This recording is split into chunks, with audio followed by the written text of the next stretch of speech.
আমার দেশের বাড়ি মুন্সিগঞ্জে। আমি যে ঘটনাটি বলবো এটি 3 মাস আগে আমার সাথেই ঘটে যাওয়া একটি ঘটনা। আমি ঘটনা শুরু করছি। বলে নেওয়া ভালো, আমি পেশায় একজন দর্জি। আমার সৌদিতে 5 বছর ধরে বোরকা সেলাইয়ের কাজ করি। মূলত আমার ঘটনাটি একটি সেলাই মেশিনকে নিয়ে। 4 মাস আগে আমি এই কারখানায় কাজ নেই। আমাকে যে মেশিনটি দেয়া হলো কাজের জন্য, এটিতে কিছু সমস্যা থাকার কারণে আমি মুদির অর্থাৎ মহাজনকে বলি একটি সেকেন্ড মানে একটা মেশিনের ব্র্যান্ড নাম তিনি বলেছেন, সেই নামটা আমি নাই বলি, মেশিন কিনে আনতে। আমি মেশিন সম্বন্ধে ভালো বুঝি, আগেরটা ঠিক করিয়ে যে তেমন লাভ হবে না বুঝছিলাম। যেই কথা সেই কাজ। মুদির আমাকে নিয়ে গেল একটি মেশিনের দোকানে, সেই স্পেসিফিক সেই ব্র্যান্ডের মেশিনের দোকানে, এবং কয়েকটা মেশিন চালিয়ে দেখলাম, কিন্তু আমার পছন্দ হলো না। দোকানদার ছিল পাকিস্তানি। সে তার ভাষায় আমার বয়সে একটা ছেলেকে ডেকে বলল ঘরের ভেতরের মেশিনটি দেখাতে। মেশিনটা দেখে নতুনের মতোই মনে হলো, তাও অনেক ভালো কোম্পানির, দামেও কম। আমার পছন্দ হলো, কিন্তু আমি কোনো পাত্তা না দিয়ে আমি দোকানের ছেলেটাকে, কেন জানি মেশিনটা আমার দোকানের ছেলেটা আমাকে নিতে বারবার মানা করছিল, আমি কোনো পাত্তা না দিয়ে মেশিনটা নিয়ে আসি। কিন্তু কয়েকদিনেই আমার আঙুল দিয়ে কয়েকবার সূঁচ ঢুকে যায়। সতর্ক থাকার পরেও কিভাবে যেন সেই সূঁচ ঢুকে যায়। হঠাৎ এরপর একদিন লক্ষ্য করি সকালে মেশিনটা চালু। প্রথমত নিজের ভুল ভেবে এড়িয়ে যাই, কিন্তু প্রতিদিনই চালু দেখতে পাই। নিশ্চিত হই এটা আমার ভুল না। অতঃপর সবাইকে জিজ্ঞাসা করি তারা কেউ চালু করেছে কিনা, তারা না করলো। হঠাৎ একদিন আমি নিজেই খেয়াল করি মেশিনটা চালু হয়ে গেল। আমি মেশিন রুমে একা ঘুমাই, লাইট জ্বালিয়ে দেখলাম অন্য রুমের সবাই, এবং কিন্তু মেশিনটা চালু করলো কে? এর পরের দিন আমি মেশিনের কারেন্টের যে লাইন, ইলেকট্রিসিটির যে লাইন, সেটি খুলে রাখি। অবাক করা বিষয়, ওই দিন রাতেও খেয়াল করি মেশিন আপনা আপনি চালু হয়ে গেল, এবং সুইচ দেওয়ার আওয়াজটাও খেয়াল করি আমি। অর্থাৎ কেউ সুইচ দেয়, সেটা মনে হয় তিনি বোঝাতে চাচ্ছেন। এবং তার পরের দিন থেকে আমার সাথেই কাজ করে আমার এক মামা, তাকে নিয়ে আমি ঘুমাই। তিনি ব্যাপারটা লক্ষ্য করলেন। একদিন মামা লক্ষ্য করেন আমার মেশিনের সামনে 4-5 বছরের একটা ছায়া মূর্তি। একদিন শুক্রবার আমি বাসায় ঢোকার সময় বাহির থেকে লক করে দিয়ে যাই, কিন্তু দরজা খুলছে না। মনে হচ্ছিল ভেতর থেকে কেউ ধাক্কা দিয়ে ধরে রেখেছে। কিছুক্ষণ পরে এমনি খুলে গেল দরজা। ভেতরে এসে দেখি কেউ নেই, কিন্তু আমার মেশিনটা এই মাত্র যেন কেউ বন্ধ করেছে। এমন আরো অনেক কিছুই একে একে সবাই লক্ষ্য করি। একটা সময় সবাই বলে মেশিনটা বদলিয়ে আনতে। মেশিনটা বদলিয়ে আনার সময় দোকানে আমার বয়সী সেই ছেলেটা আমাকে বলল, আগেই মানা করেছিলাম এটা নিতে। বুঝলাম এই মেশিনটার কোনো একটা কাহিনী আছে। আমি ছেলেটাকে জোর করে কাহিনীটা জানতে চাইলে এক পর্যায়ে ছেলেটি বলতে রাজি হলো। সে যেভাবে বলেছে তার মতো করেই বলছি। একদিন এক ইয়ামিনী লোক এই মেশিনটা বিক্রি করতে নিয়ে আসে তাদের দোকানে। এই মেশিনটা তার স্ত্রী ছিল। তাদের একটা 4-5 বছরের মেয়ে ছিল। বাচ্চা মেয়ে সারাদিন তার মা আর মেশিন নিয়ে খেলা করে এবং চালু করে চালানোর চেষ্টা করে। অসতর্কভাবে আঙুল দিয়ে কয়েকবার সূঁচ ঢুকে যাওয়াতে তারা মেশিনটি বিক্রি করতে নিয়ে আসে। বিক্রি করে যাওয়ার সময় দোকানের সামনে বাচ্চাটা একটা গাড়ির সাথে খারাপভাবে অ্যাক্সিডেন্ট করে। সাথে সাথে হাসপাতালে নিয়ে যাওয়া হলেও মনে হয় সে বেশি দিন বাঁচে না। মেয়েটির সারাদিনের খেলার সঙ্গে এই মেশিনটা থাকার কারণে হয়তো তার কোনো একটা তার সঙ্গে জিন বা কিছু একটা মেশিনটি ছেড়ে যায়নি। এই মেশিনটা আরো 4 জন কিনে নিয়ে আবার ফেরত দিয়ে গিয়েছেন, কিন্তু মেয়ে কিনে নিয়ে গিয়েছিল, কিন্তু তারা 1 সপ্তাহের মধ্যেই ফেরত দিয়ে গেছেন। এবং আমি একমাত্র ব্যক্তি, অর্থাৎ আপনি একমাত্র ব্যক্তি যিনি 1 মাস পরে আসলেন। এই ঘটনার কোনো প্রমাণ হয়তো আমি দিতে পারবো না, কিন্তু আমার রুম, তার প্রতিটি মানুষ এই ঘটনার সাক্ষী। ঘটনাটা ভালো লাগলে পড়ে শোনাবেন। আমার কাছে আমার নিজের সাথে ঘটা এবং আমার জানা আরো অনেক ঘটনাই আছে, সময় হলে লিখে পাঠাবো। এরপর তিনি তার নাম, তার ফোন নাম্বার এবং তার ঠিকানা দিয়েছেন। তো এই ছিল ঘটনা, এবং আশা করছি যে এই ঘটনাটিও আপনাদের ভালো লেগেছে। ঘটনা শেয়ার করছি। প্রফেশনালি আমি একজন লেকচারার, আর আজকে যে ঘটনাটা আমি শেয়ার করবো এটা আমার এক স্টুডেন্টের ঘটনা। তো 2010-11 সালের দিকে আমার ক্লাসে রাসিম নামে পাকিস্তানি একটা স্টুডেন্ট ছিল। তো স্টুডেন্ট হিসাবে রাসিম খুব ব্রিলিয়েন্ট, হি ওয়াজ ব্রিলিয়েন্ট, অ্যাটেন্ডেন্স খুব ভালো, ক্লাস রেজাল্ট খুব ভালো। তো সারপ্রাইজিংলি কোন একটা সেমিস্টারের শেষে যখন গ্রুপ বা পুরো ক্লাসের রিপোর্ট পাবলিশ হয়, তখন আমি দেখলাম যে ওই সেমিস্টারে ওর অ্যাটেন্ডেন্স হঠাৎ করে ড্রপ করছে, প্লাস মিড টার্মের দিকে যত অ্যাসেসমেন্ট ছিল ওইগুলোতে অনেকগুলোতে সে অ্যাপিয়ার করে নাই। আর সেমিস্টার শেষে যে অ্যাসাইনমেন্ট বা ছিল সেটা কোনো সাবজেক্টেরই কোনোটাতে সে সাবমিট করে নাই। তো যেটা মানে ভেরি আনলাইক রাসিম, যে সে সিরিয়াস ক্যাটাগরি স্টুডেন্ট। তো আমি যেটা করলাম, আমি আমাদের অ্যাডমিন ডিপার্টমেন্টে চেক করলাম যে ওদের রেকর্ডে কোনো সিক নোট বা এই টাইপের কিছু আছে কিনা। তো ওরা বললো যে না, কোনো সিক নোট নাই, তবে 2-3 মাস আগে রাসিম একটা ওর ওয়াইফের ভিসা অ্যাপ্লিকেশনের সাপোর্ট হিসাবে একটা লেটার সে নিছে। তো একটু ওরা একটু ফান করেই কথাটা আমাকে বললো। তো আমি ভাবলাম যে আচ্ছা, তারপর স্টিল ওর মতো সিরিয়াস স্টুডেন্টের তো এরকম হওয়ার কথা না। তো আমি ওকে একটা ইমেল পাঠাই যে আমার সাথে দেখা করার জন্য। তো ইমেল করার 2-3 দিনের মাথায় রাসিম আসলো দেখা করতে। তো এসে যখন জিজ্ঞাসা করলাম, ও বললো যে স্যার, আপনি তো আমার সাইডের স্টোরি বিলিভ করবেন না। তো আমি বললাম যে ট্রাই মি, দেখি what you have to say. তো ও বললো যে ও এমনি একটা এখানে সিকিউরিটি এজেন্সিতে ও কাজ করে। আর এখানে সিকিউরিটি এজেন্সির কাজগুলো যেটা হয়, এজেন্সির অনেক ক্লায়েন্ট থাকে, ওই ক্লায়েন্টের রিকোয়েস্ট অনুযায়ী এই সিকিউরিটিদেরকে সাপ্লাই করা হয়। তো এই কারণে জবটা কোনো একটা পার্টিকুলার জায়গায় বা সাইটে কন্টিনিউসলি নাও থাকতে পারে, দেখা যায় রোটেট হয়। অনেক সময় আছে লন্ডনের বাইরে, ও লন্ডন বেশ, অনেক সময় আছে লন্ডনের বাইরে কোন একটা সাইটে হয়। যখন লন্ডনের বাইরে হয় তখন আরো দেখা যায় যে টানা 2-3 দিন হয়তো লন্ডনের বাইরে থাকতে হচ্ছে। আর ইউজুয়ালি আপনার ওয়ার্কিং আওয়ার্সটা খুব লং সিকিউরিটিদের জন্য। তো যেটা চিন্তা করে যে ওয়াইফ আসার পর এরকম তো আসলে কাজটার জন্য ডিফিকাল্ট হবে, যে লন্ডনের বাইরে যাওয়া বা এসে। তো তখন ওর কোম্পানিতে যে বলো যে সরি, আমি কাজটা ছেড়ে দেব। তো ওর যে কোম্পানি, ওর যে বস থাকে, সে হি কোয়াইট লাইক রাসিম। তো যেটা বলে যে দেখো, আমি তোমাকে একটা ভালো অফার দিই যেটা তোমার জন্য হয়তো বেনিফিশিয়াল হবে। তফাৎ হচ্ছে ওই কোম্পানির একটা ক্লায়েন্ট, তারা লন্ডনে একটা প্রপার্টি, একটা বিল্ডিং তারা কিনছে।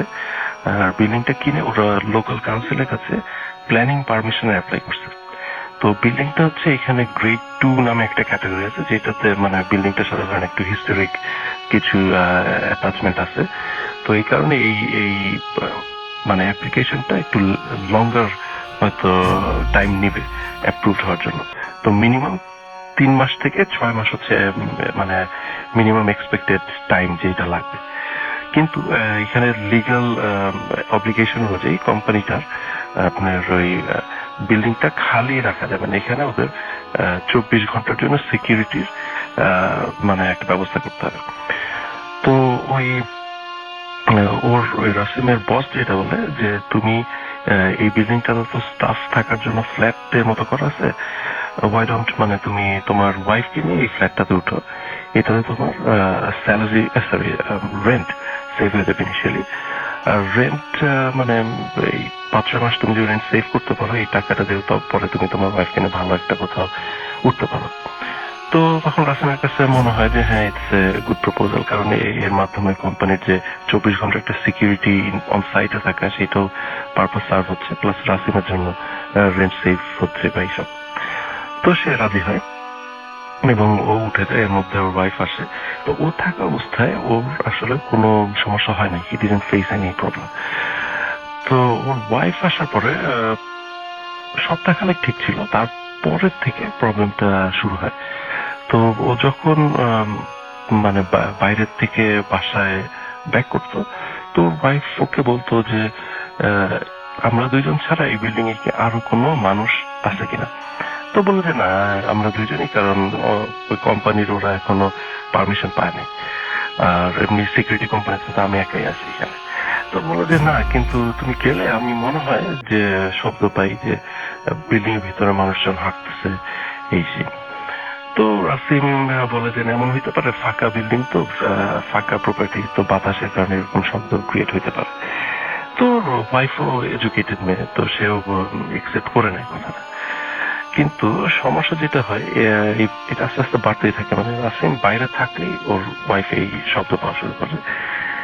ইনফ্যাক্ট এরকম হয় যে ও এরপর বলতে থাকে যে তুমি বাইরে গেলে আমি শব্দটা মনে হয় যে কেউ হাঁটতেছে করিডোর দিয়ে বা সিঁড়িতে উঠতেছে এই টাইপের, কিন্তু পার্টিকুলারলি আমাদের এই যে ফ্ল্যাটটা বা রুমটা, এইটার দরজার সামনে এসে শব্দটা থেমে যায়। তো রাসিম আসলে স্টিল এটা ইগনোর করে যে এটা পসিবল কিছু না, যে এবং তারপর ও চেক করে ওর ইসের কোম্পানির সাথে যে কোনো পার্টিকুলার মানে ওরা আর অন্য কোনো সিকিউরিটি গার্ডকে এখানে অ্যাসাইন করছে কিনা, যে দিনে কোনো একটা টাইমে আসে। তো ওরা বলে যে না, এরকম কোনো মানে কাউকে অ্যাসাইন করা হয়নি। তো এর মধ্যে যেটা হয়, একদিন রাসিম বাইরে ছিল ফর সাম রিজন। তো ওর ওয়াইফ খেয়াল করে ওই আবার সেই ফুটস্টেপ টাইপের শব্দ বা সিঁড়িতে কেউ হাঁটার শব্দ বা করিডোরে হাঁটার শব্দটা হচ্ছে, এবং হইতে হইতে ওই বাসার ডোরের সামনে এসে শব্দটা থেমে যায়। তো ওয়াইফ যেটা চিন্তা করে, আমি এখন যে হঠাৎ করে দরজাটা খুলবো, খুলে দেখি এখানে কে দাঁড়ানো। এবং ওর ওয়াইফ তখন মোটামুটি 100% কাছাকাছি শিওর যে এইখানে কোন একটা এক্সিস্টেন্স আছে, কোনো মানুষ আছে, সে ঘুরতেছে। তো ও যখন এটা চিন্তা করতেছে, দরজা খোলার আগে ইমিডিয়েটলি দরজায় নক হওয়া শুরু হয়। দরজার উপরে মানে হাত দিয়ে কেউ এরকম নক করতেছে। তো ও তখন ভাবে যে হ্যাঁ, মনে হইতে পারে যে রাসিম ব্যাক করছে। ও যে খুলে দেখে কেউ নেই, পুরা করিডোর ফাঁকা। ও চেক করে সিঁড়ির ওইখানে, যে ওইখানেও ফাঁকা। তো এইটাতে সে কিছুটা ভয় পায় যে না, সামথিং ইজ রিয়েলি রং। তো তারপরে ওর আসার পর রাসিমকে বলে যে এই কাহিনী আজকে এরকম হয়েছে। তো রাসিম যেটা করে, ওই ওর ওয়াইফের একটা কাজিন, সেও লন্ডনে বেসড, আর একটা মেয়ে, তো তাকে বলে যে দেখো তো মাত্র আসছে, তো হয়তো যেহেতু একা একা এরকম থাকে নাই কখনো, ও একটু মানে লোনলি ফিল করতেছে, এইসব কারণে এইসব মানে সাউন্ড বা এইসব হ্যালুসিনেট করতেছে। তো তুমি যদি আমাদের সাথে এসে কিছু থাকো, তাইলে হয়তো এটা ভালো হবে ওর জন্য। তো ওই কাজিনও রাজি হয়, ঠিক আছে ফাইন, সে আসবে। তো ওর কাজিন আসার পরে ওর কাজিন সেম জিনিসটা মানে ফিল করে বা এক্সপিরিয়েন্স করে, যে করিডোর দিয়ে হাঁটার শব্দ। আর ইন দ্যাট মানে ওই দরজা দিয়ে দিন খুলছিল, এরপর থেকে যেটা হয়, বাসার ভেতরে শব্দ হওয়া শুরু করে, যে বাসার ভিতরে হাঁটতেছে। ধরেন ওই মনে হয় রুম 2-3টা ছিল এখানে, যে এই রুম থেকে ওরা এই রুমে আছে, অন্য রুমে হয়তো শব্দ হচ্ছে, বা কিচেনের শব্দ হচ্ছে, অথবা টয়লেটের ভিতরে শব্দ হচ্ছে। এই টাইপের বিভিন্ন জায়গায় র্যান্ডম শব্দ হওয়া শুরু করে। তো যেটা হওয়ার পরে ওর ওই কাজিন 2-3 দিন থাকে। 2-3 দিন থাকার পরে সে বলে যে না, আমি আসলে জিনিসগুলো খুব একসেপ্ট করতে পারতেছি না, তো আমি আসলে এখানে থাকবো না। তো ও অফার যেটা করে যে আমি যে বাসায় থাকি ওইখানে মানে রুম অ্যাভেলেবল আছে, তোমরা যদি চাও you can move into that house. কিন্তু এর মধ্যে কিন্তু রাসিম কিছু এক্সপিরিয়েন্স করে না, তো এই কারণে সে এখনো জিনিসটা খুব লাইটলি নিচ্ছে। তো ওর ওয়াইফও তখন একটু জেদ ধরে যে না, সে আসলে দেখতে চায় যে কি হচ্ছে। তো লাস্ট যে ঘটনা যেটা হয় আমার সাথে এই রাসিমের মিটিং এর আগে, তো ও বলে যে ও বাসায় সেদিন শুধু ও আর ওর ওয়াইফ, তো মনে হয় কোনো কারণে দোকানে গেছে র্যান্ডম কিছু জিনিস কেনার জন্য, গ্রসারি বা এই টাইপের কিছু হবে কেনার জন্য, যে 10-15 মিনিট বাইরে থাকবে। তো এর মধ্যে ওর ওয়াইফ বাথরুমে যায়। তো রাসিম যখন আসা বা ও চাবিতে ঘরে ঢুকে দেখে বাথরুমের ডোরটা বাইরে থেকে লাগানো, বাসায় কিন্তু আর কেউ নাই এবং মেইন ডোরও লক করা ছিল, যেটা রাসিম চাবি নিয়ে গেছে। তো দেখে বাথরুমের ডোরটাই করা। তো যে সাথে বাইরের থেকে বাথরুমের যেটা হচ্ছে আপনার প্যাডলক টাইপের থাকে আর কি, ওই ছিটকিনি টাইপের, যেটা ওইটা খুলে দরজা পুরোটা খুলে দেখে ওর ওয়াইফ ভিতরে বসে সে কাঁদতেছে। তো কি ব্যাপার, ও বলে যে তুমি যাওয়ার পরে তো এইরকম শব্দ হওয়া শুরু হয় বাসার ভিতরে এবং বাথরুমের দরজায় নক পড়তে থাকে।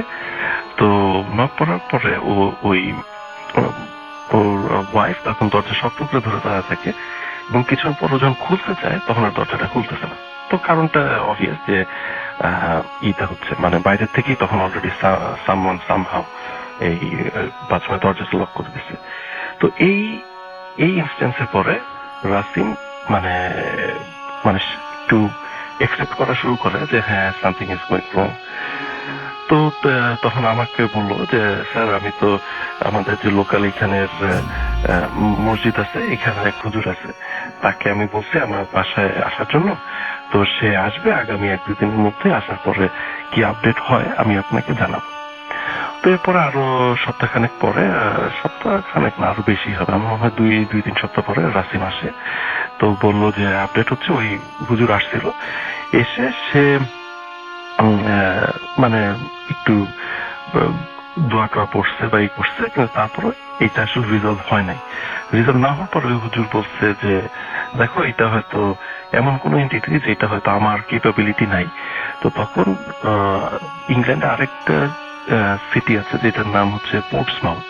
তো ওই হুজুর বলে পোর্টসমাউথে একজন এরকম আলেম লোক আছে, সে হয়তো এসে তোমার করতে পারবে, এটা রিজলভ করতে পারবে। তো ও তখন এই পোস্টমাস্টার হুজুরের সাথে কমিউনিকেট করে যে এইরকম একটা ক্রাইসিস হচ্ছে আমার বাসায়, তো আপনারা যদি করেন একটু এসে দেখতে পারেন। তো ওই হুজুর মনে হয় আরো কয়েকদিন পরে বা নেক্সট উইকে আসে পোস্টমাস্টার থেকে। তো এসে উনি দেখাটার পরে তো উনি কিছু মানে রিচুয়াল হয়তো করে যে বন্ধ করা বা হোয়াট এভার এই টাইপেরই, তো এগুলো করে। তো করার পরে বলে যে তুমি দেখো কি হয়, এটা রিজলভ হইতে পারে। তো রিজলভ যদি না হয় তখন আমাকে ফোন করে বলবা যে কি হচ্ছে সিচুয়েশন। তো এই ইসের পরে রিজলভ হয় না। রিজলভ না হওয়ার পর আবার ফোন দেয় পোস্টমাস্টার হুজুরকে। তো উনি তখন বলে যে দেখো আমি যেটা করছি এটা যদি এই বাসাটার যদি কোনো সমস্যা থাকতো এটা রিজলভ হয়ে যাইতো, তো পসিবলি এইটা এখন আর তোমার বাসার প্রবলেমে নাই। তো তুমি এক কাজ করতে পারো, বাসাটা চেঞ্জ করে দেখতে পারো, তাহলে এটা 100% শিওর হওয়া যাবে যে প্রবলেমটা কোথায়। তো ও তখন ওই ওর ওয়াইফকে নিয়ে, ওই যে ওর ওয়াইফের যে কাজিন আছে ওই বাসায় যে উঠে ফর ফিউ ডেজ। তো তখন ওই বাসাতে সমস্যা শুরু হয়। ওর কাজিনের বাসায় এই নয়েজ বা দরজা লক হয়ে যাওয়া, তারপর কিচেনের থেকে জিনিসপত্র এলোমেলো করা বা কাবার থেকে জিনিসপত্র ফেলে দেওয়া, এই টাইপের সমস্যাগুলো তখন কাজিনের বাসায় শুরু হয়। তো তখন ওর ওয়াইফ তারপর রাসিম দুইজন একটু অকওয়ার্ড ফিল করে যে আমাদের কারণে আরেকজনের বাসায় এই প্রবলেমটা হচ্ছে। আর ওর কাজিন যে বাসাটা আছে এটা বাসায় থাকতো, এটা একটা শেয়ার্ড ফ্ল্যাট আর কি। তো ওইখানে অন্যান্য রুমে যারা থাকতো তারা ওদের সাথে রিলেটেড না, তো এখানে ও আরো একটু রাসিমের ভাইব্রেশনে ফিল করে।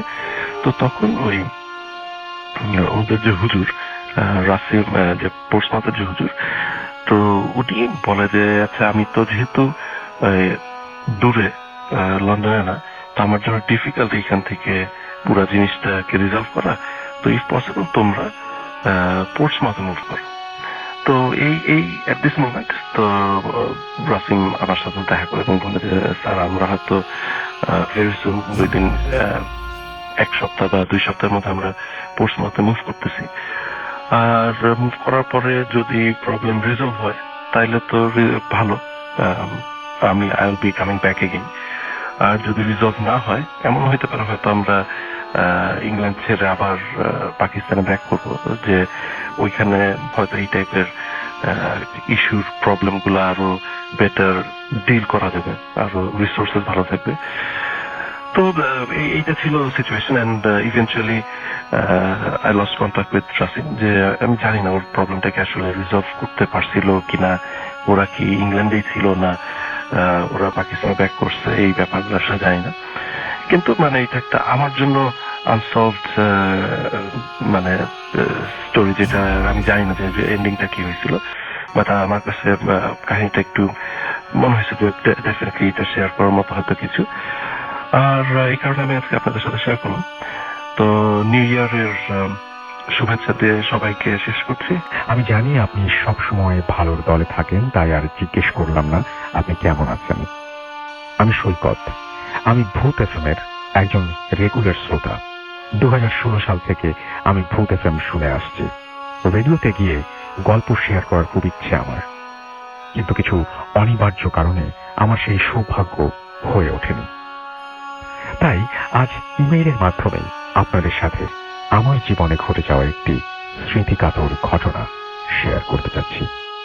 আমার হোম টাউন বগুড়ার শিবগঞ্জ উপজেলার পালিকান্তা নামের একটি গ্রামে উন্নত পড়াশোনার জন্য এসএসসি পাশ করার পর বগুড়া শহরের একটি স্বনামধন্য কলেজে ভর্তি হই এবং ব্যক্তি মালিকানাধীন একটি হোস্টেলে থাকি। রোজ বিকেলে আমরা কয়েকজন বন্ধু মিলে হোস্টেলের পাশের ফাঁকা জমিতে ক্রিকেট খেলি। জমিটির পাশেই ইটের প্রাচীরে ঘেরা একটি পরিত্যক্ত কবরস্থান অবস্থিত। কবরস্থানটি পরিত্যক্ত হওয়ায় এর পরিবেশ ছিল অনেকটা হরর মুভিতে দেখানো বিভিন্ন কবরের দৃশ্যের মতো, দেখলেই গা শিউরে ওঠে। একদিন হলো কি, ক্রিকেট খেলার সময় বলটি ওই কবরস্থানের ভেতরে চলে গেল। আমরা সবাই মিলে অনেক খোঁজাখুঁজির পরও বলটি পাই না। যখন সবাই চলে আসছিলাম, হঠাৎ আমি বলটি একটি আধা ভাঙা কবরের উপরে দেখতে পাই। আমি সাত পাঁচ না ভেবে সুবিধা মতো কবরের একটু কাছে গিয়ে বলটি তুলে আনার চেষ্টা করি। এমন সময় কবরের নড়বড়ে বাঁশ ভেঙে আমি কবরের মধ্যে পড়ে যাই। সব বন্ধুরা মিলে আমাকে ধরে ওপরে তুলে আনে। তখন প্রায় মাগরিবের আযান দেয়া শুরু হয়ে গেছে। আমি একটু ভয় পাই, তবে ঘটনাটিকে স্বাভাবিকভাবে নেওয়ার চেষ্টা করি। হোস্টেলে এসে নিত্যদিনের মতো কাজকর্ম, পড়াশোনা শুরু করি, ডিনার করি, আড্ডা দিই, ফেসবুকিং করি, ইত্যাদি ইত্যাদি। রাত প্রায় 1টা বেজে যায় এবং এরপর আমি ঘুমিয়ে পড়ি। এর মধ্যে সন্ধ্যার ঘটনাটি আমার একবারও মনে হয়নি। হঠাৎ কুকুর ডাকার শব্দে আমার ঘুম ভেঙে যায়। মনে হচ্ছিল অনেকগুলো কুকুর সেখানে আর্তনাদ করছে।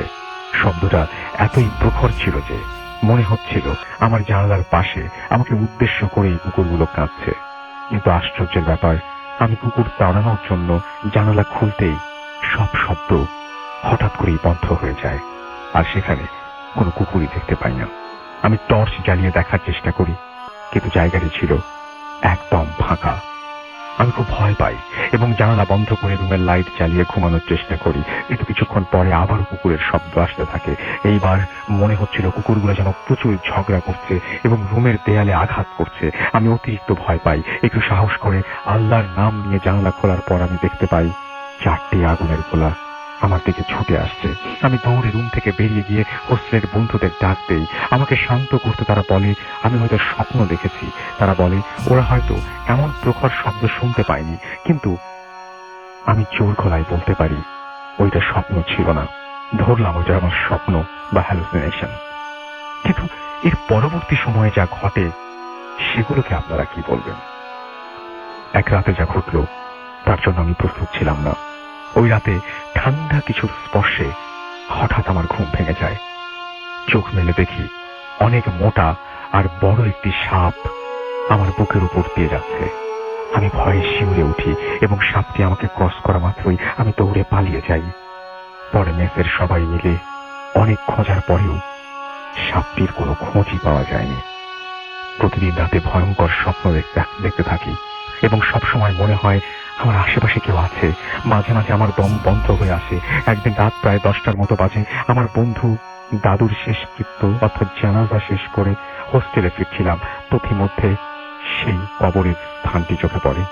জ্যোৎস্নার আলোয় কবরস্থানটির দিকে চোখ পড়তে আমি লক্ষ্য করি 4টি সাদা কাপড় পরিহিত মানুষ গোল হয়ে বসে কিছু একটা করছে। আমি আগ্রহবশত দেখার চেষ্টা করি, আমি যা দেখি, লোক চারটি মৃতদেহ থেকে মাংস খুপলে খুপলে খাচ্ছে এবং হঠাৎ একটি লোক বাঁশটির মাথা আমাকে দেখানোর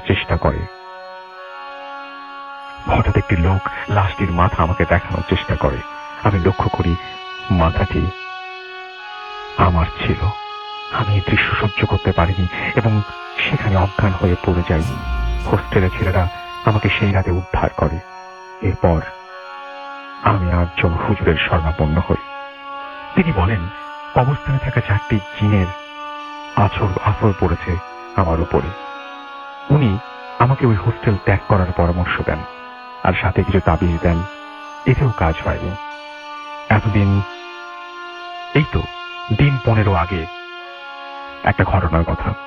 রুমের লাইট অফ করে শুয়েছিলাম মাত্র, তখন হঠাৎ শুনতে পেলাম জানলার ওপাশ থেকে ফিসফিসানি সুরে কেউ আমার নাম ধরে ডাকছে।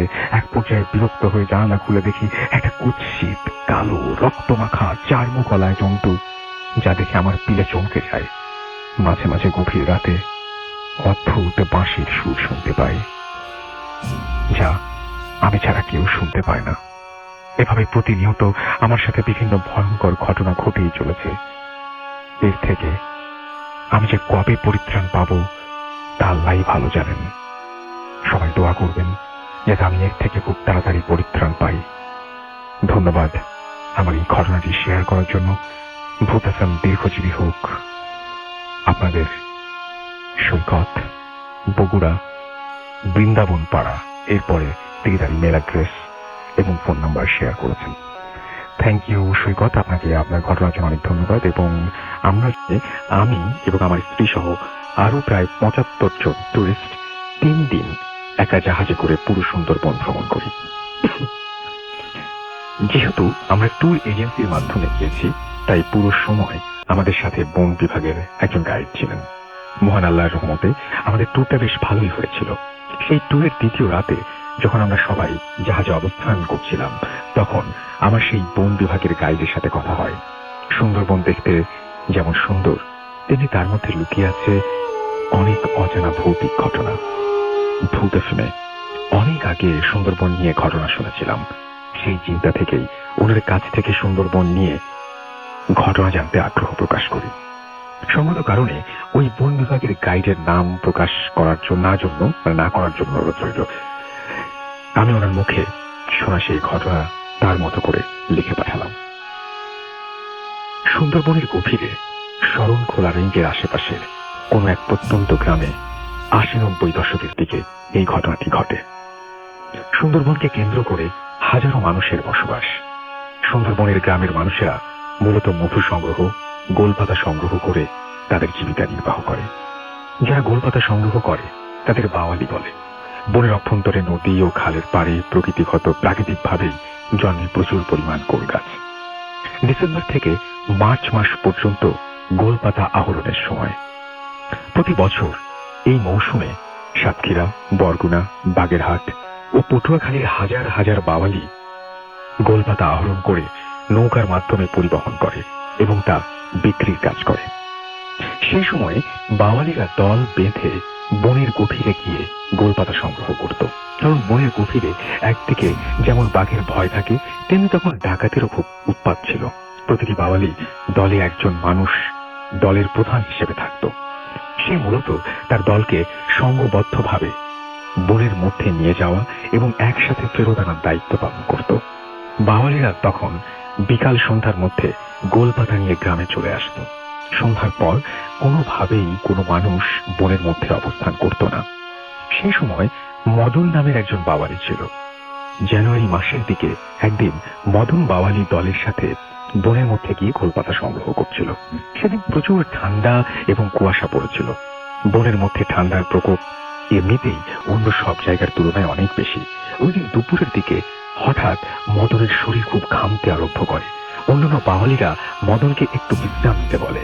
মদন কিছুক্ষণ একটা গাছের নিচে বসে থাকে, কিন্তু মদনের শরীর আরো খারাপ হতে থাকে এবং তার ভীষণ অস্বস্তি লাগতে লাগে।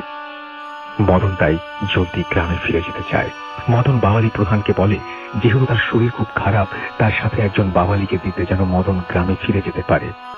বাওয়ালিরা সবসময় সময় মতো গোলপাতা কাটা ও সংগ্রহ না করলে পাতা নষ্ট হওয়া, এমনকি গোলপাতার ঝাড় ধ্বংস হয়ে যাওয়ার আশঙ্কা থাকে।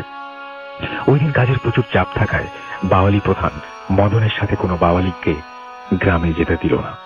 বাওয়ালি দলের প্রধান মদনকে বলে, তুমি একটু কষ্ট করে হলেও আরো কিছু সময় এখানে থাকো, তাহলে কাজ শেষে আমরা সবাই একসাথে গ্রামে ফিরে যাব।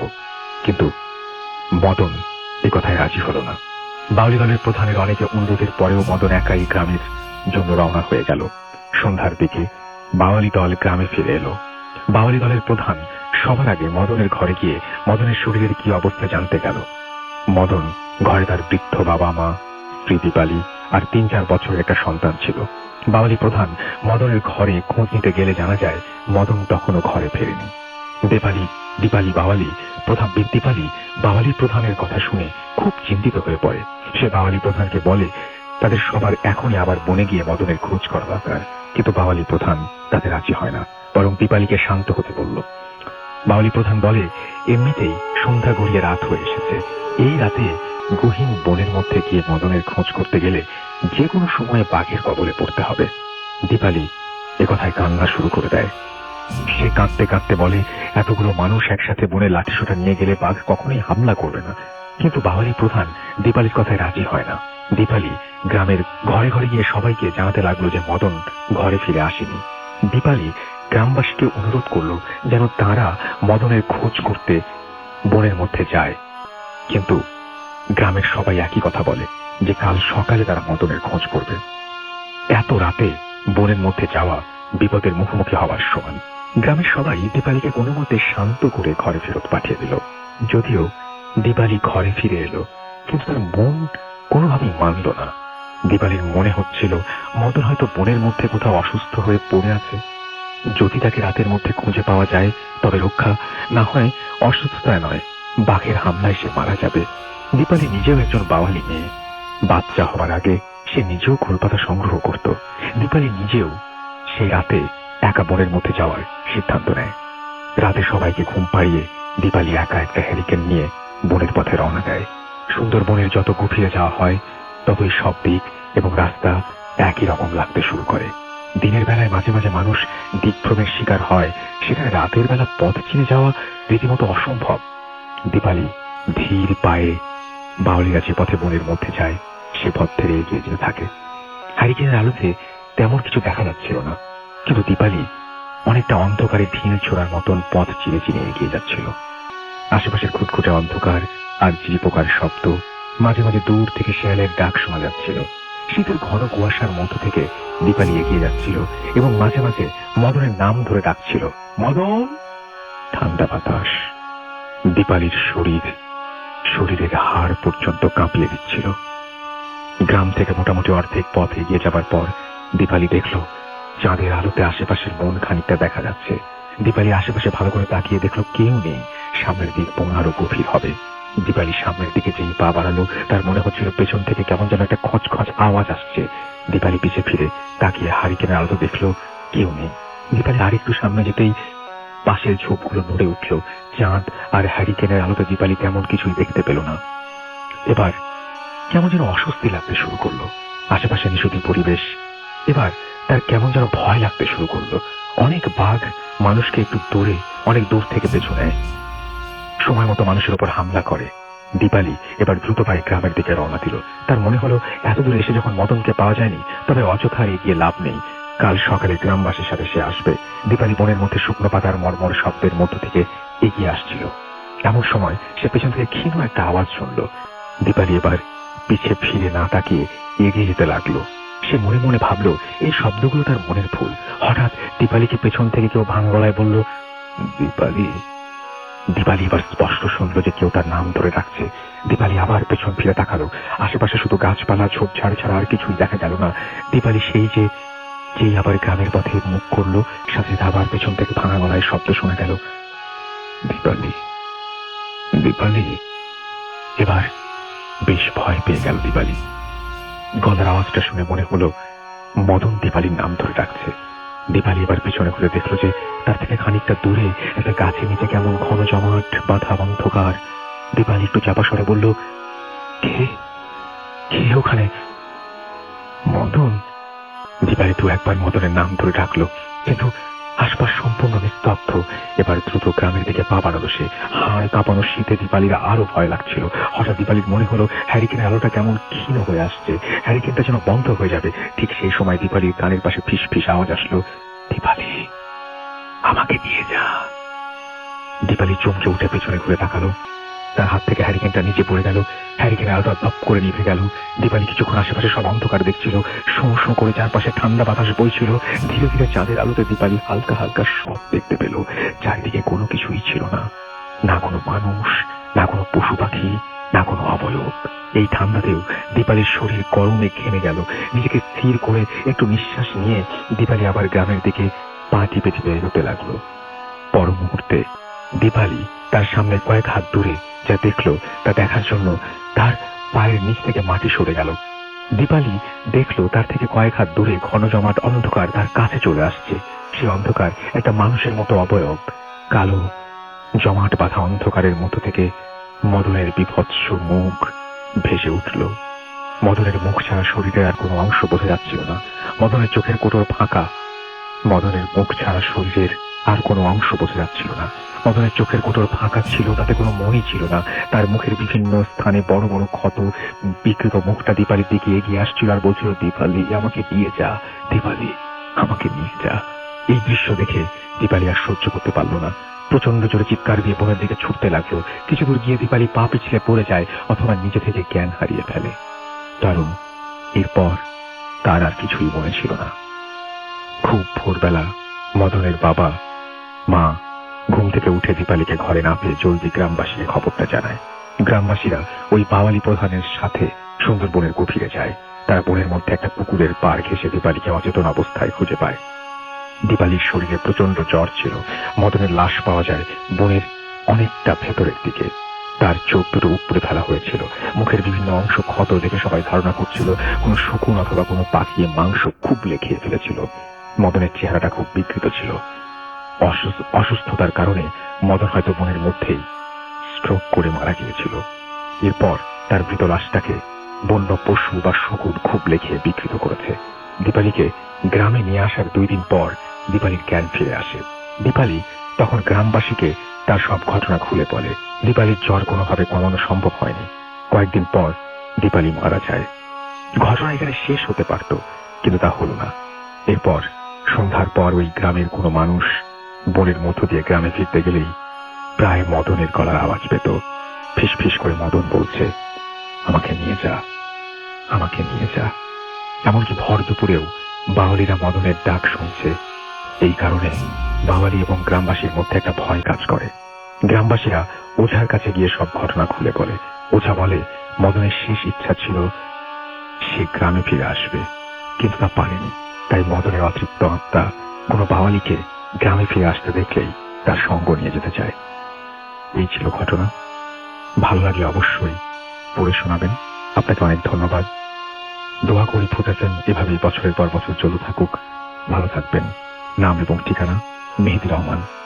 এবং তারপরে তিনি তার RK মিশন রোড গোপীবাগের ঠিকানা দিয়েছেন।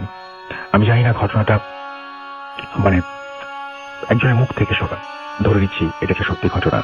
যদি আমি এটা তো মন্তব্য করতেছি না, বিশ্বাস করা বা না করা কমপ্লিটলি আপনাদের ব্যাপার। কিন্তু এটা পাঠিয়েছেন মেহেদি রহমান, মোহাম্মদ মেহেদি রহমান, এবং তিনি তার পুরো ঠিকানা এবং ফোন নাম্বার দিয়েছেন এখানে। এবং আরেকটা জিনিস আমার কাছে মনে হয় যে এখানে মদন ফেরার সময় যদি একই রাস্তা ধরে ফেরে তাহলে বাওয়ালিদের কিন্তু তাকে রাস্তায় পাওয়ার কথা। আমার ধারণা যে শকুন বা যে কোনো প্রাণী যারা তাকে খুবলে খেয়েছে বলে ধারণা করা হচ্ছে, তারা তাকে কিছুটা টেনে হয়তো বনে চলে যাচ্ছে একটা লাশ টানার ঘটনায়। এবং আশা করছি এই ঘটনাটি আপনাদের ভালো লাগবে। চলুন শুনে আসি ঘটনাটি। জি, সবাইকে নতুন বছরের অনেক শুভেচ্ছা। আমি ফান পুরান ঢাকা থেকে এসেছি। আর আজকে যে ঘটনাটা শেয়ার করব, ঘটনাটা আমাকে শেয়ার করেছেন জিকো ভাই, ওনার বড় ভাইয়ের একটা ঘটনা।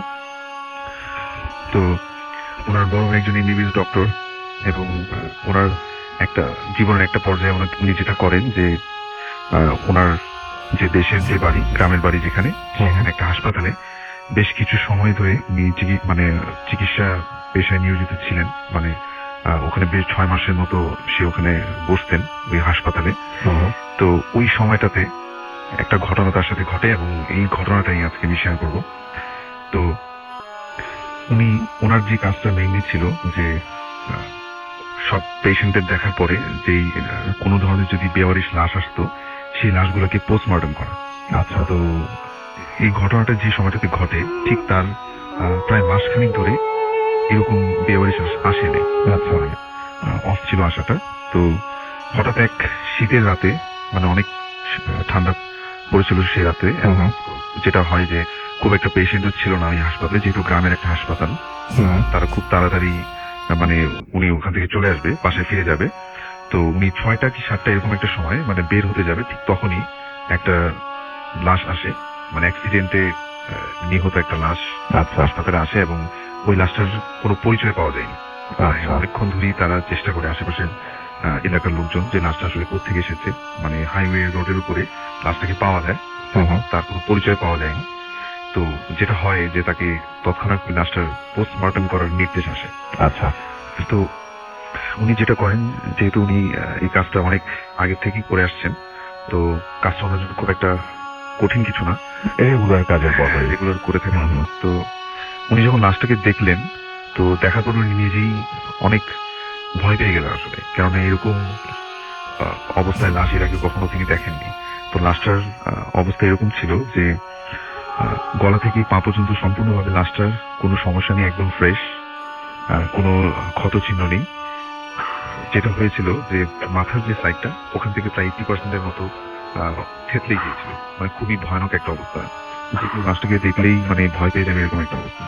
ইভেন সে নিজে এত দিন ধরে পোস্টমর্টম করছিল, কিন্তু এইরকম অবস্থার লাশ সে কখনই দেখেনি। তো উনি যেটা করলেন যে যেহেতু সেই রাতের মধ্যেই, রাত 10টার মধ্যেই নাকি পোস্টমর্টমের রিপোর্ট পাঠাতে হবে পুলিশ স্টেশনে, সেই জন্য উনি যেটা করলেন যে সে রাতেই পোস্টমর্টমের কাজটা সেরে ফেললেন।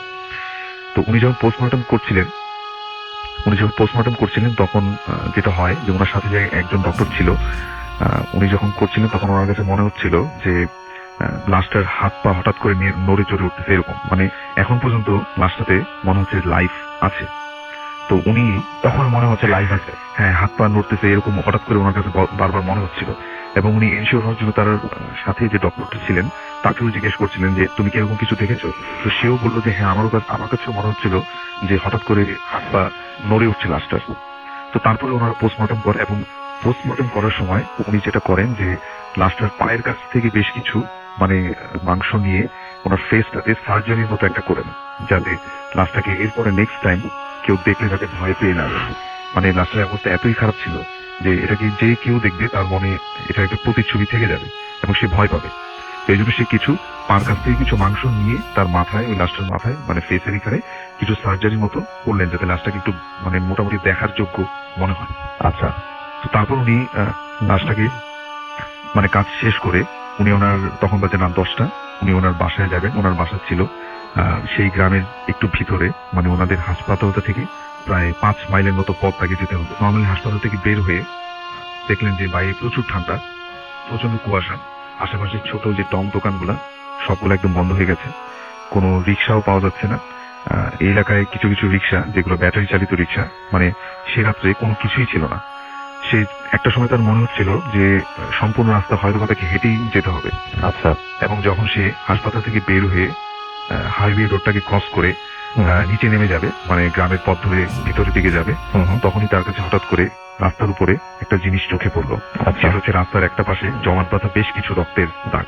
আচ্ছা, তখন এটা দেখার পরে সে বেশ মানে একটু খারাপ লাগলো যে হয়তোবা ওই লাশটাই এখানেই অ্যাক্সিডেন্ট করেছিল, যেহেতু এই হাইওয়ে রোডটা থেকেই লাশটাকে নেওয়া হয়েছিল হাসপাতালে।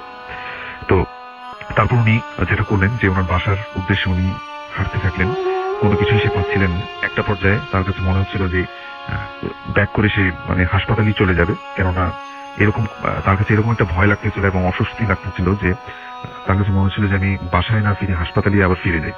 সে চিন্তা করে যে আমি বাসায় ফোন করে দেন হাসপাতালে আবার চলে যাই। আবার একটা সময় চিন্তা করে যে না, আমি বাসায় চলে যাই, যেহেতু লাশটা হাসপাতালে রয়েছে। তার কাছে খুব মানে অস্বস্তি ফিল করতেছিল, সে তার কাছে ভালো লাগতেছিল না যে সে কি করবে আসলে।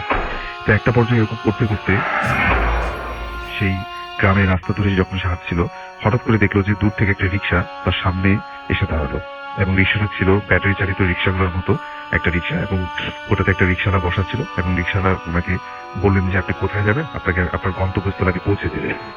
তো উনি একটু চিন্তা করলেন যে না ঠিক আছে, যেহেতু রিক্সাটা পেয়ে গেছি এখন বাসার উদ্দেশ্যে যাওয়া যাবে। এবং রিক্সাওয়ালার বর্ণনাটা আমি এভাবে দিব যে যে রিক্সাওয়ালাটা বসা ছিল ওনার সম্পূর্ণ শরীর চাদরে ঢাকা ছিল, মুখে একদম জাস্ট চোখটা দেখা যাচ্ছিল, আর বাকি সবকিছুই মানে শীতের জন্য সে মানে শীতের কাপড় চোপড় পরেছিল, এরকম একটা অবস্থা।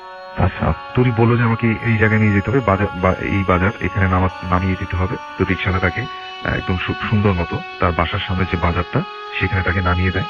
এবং যখন সে রিক্সা থেকে নেমে 50 টাকার একটা নোট ওই রিক্সাওয়ালাকে দিতে যাবে, তখন রিক্সাওয়ালা তাকে বললেন যে স্যার আমি ভাড়া লাগবে না, আমাকে জাস্ট একটা ছোট্ট উপকার করবেন। আচ্ছা, এই কথা বলে রিক্সাওয়ালা তার পকেট থেকে বের করলো একটা কাগজ বের করে তার হাতে দিল, এবং সেটা দেওয়ার সাথে সাথে রিক্সাটা চালিয়ে চলে গেল, আর কিছুই সে বললো না। এবং সে নিজেও একটা হাতে কাগজ এবং একটা হাতে ওই 50 টাকার নোটটা নিয়ে সে নিজেও চিন্তা করতে থাকলো যেটা আসলে কি হলো, মানে এটা আসলে কি দিল আমাকে আসলে, এবং ভাড়াটাই বা সে নিল না কেন।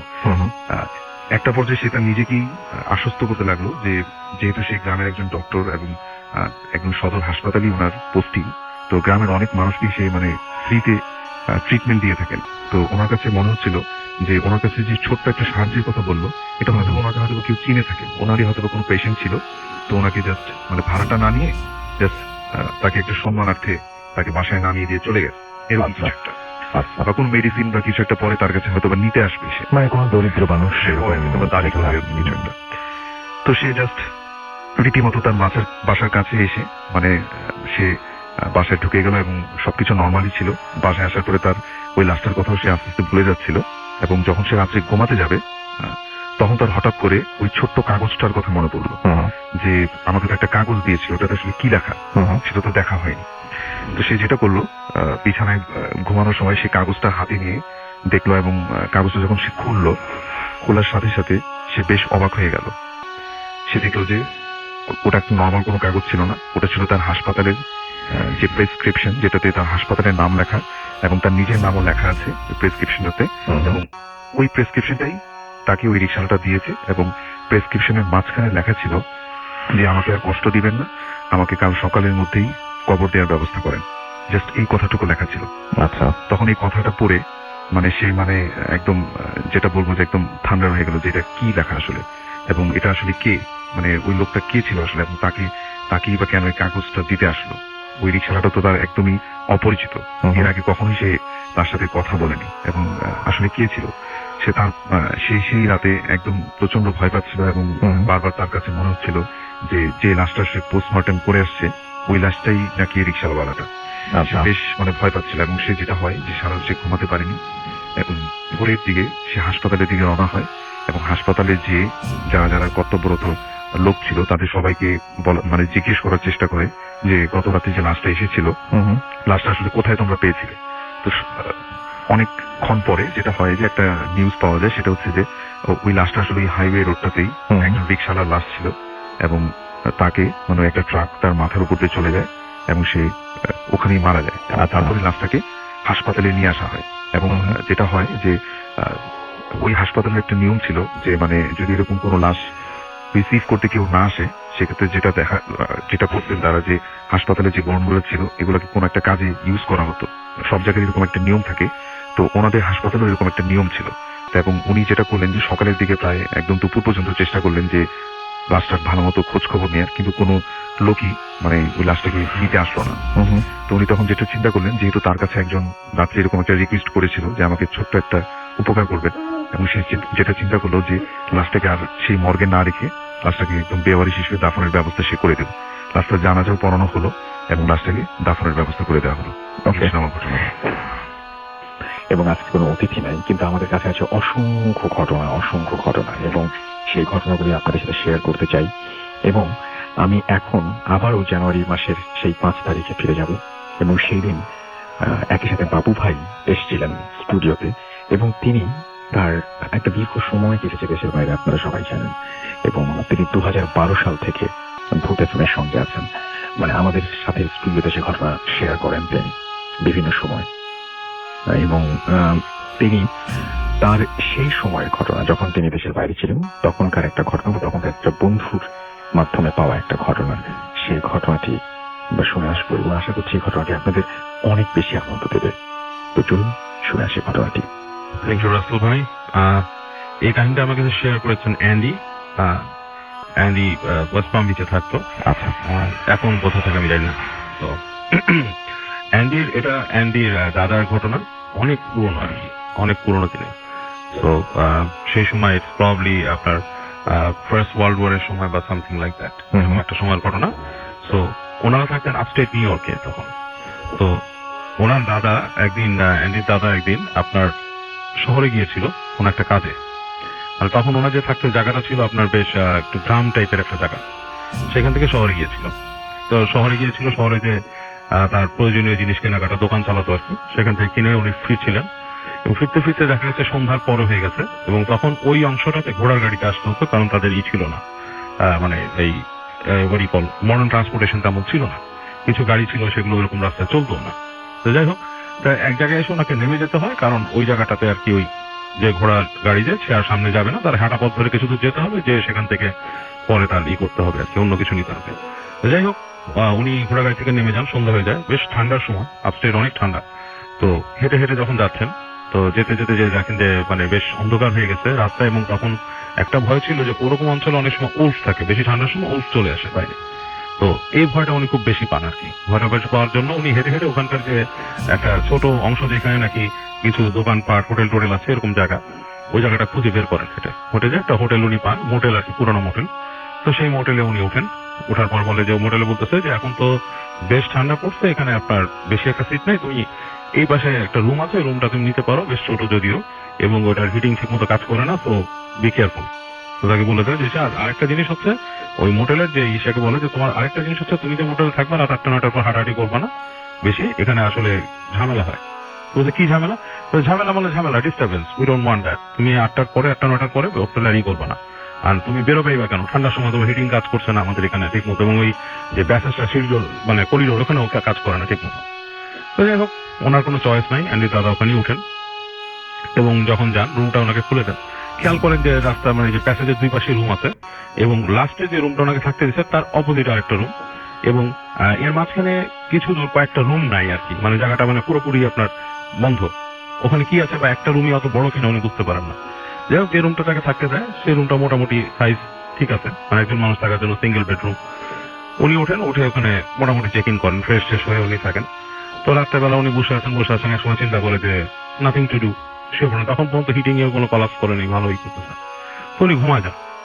তো উনি যখন ঘুমা যান, এক সময় উনি ঠান্ডা লাগতেছে ওনার, উঠে বসে দেখে যে উনি নর্মাল একটা গেঞ্জি পরে ঘুমাইছিলেন, গায়ে কোনো ভারী কাপড় নাই, জাস্ট কমফোর্টার, এবং দেখে বেশ ঠান্ডা হয়ে আছেন উনি ভিতরে। তো উনি বলছেন যে ওই যে বলছে যে হিটিং সিস্টেম কাজ করে না এটা। তো উনি তাড়াতাড়ি উঠে উনি করতে যান, কাপড় পরাতে যান, গায়ে চাপাতে যান।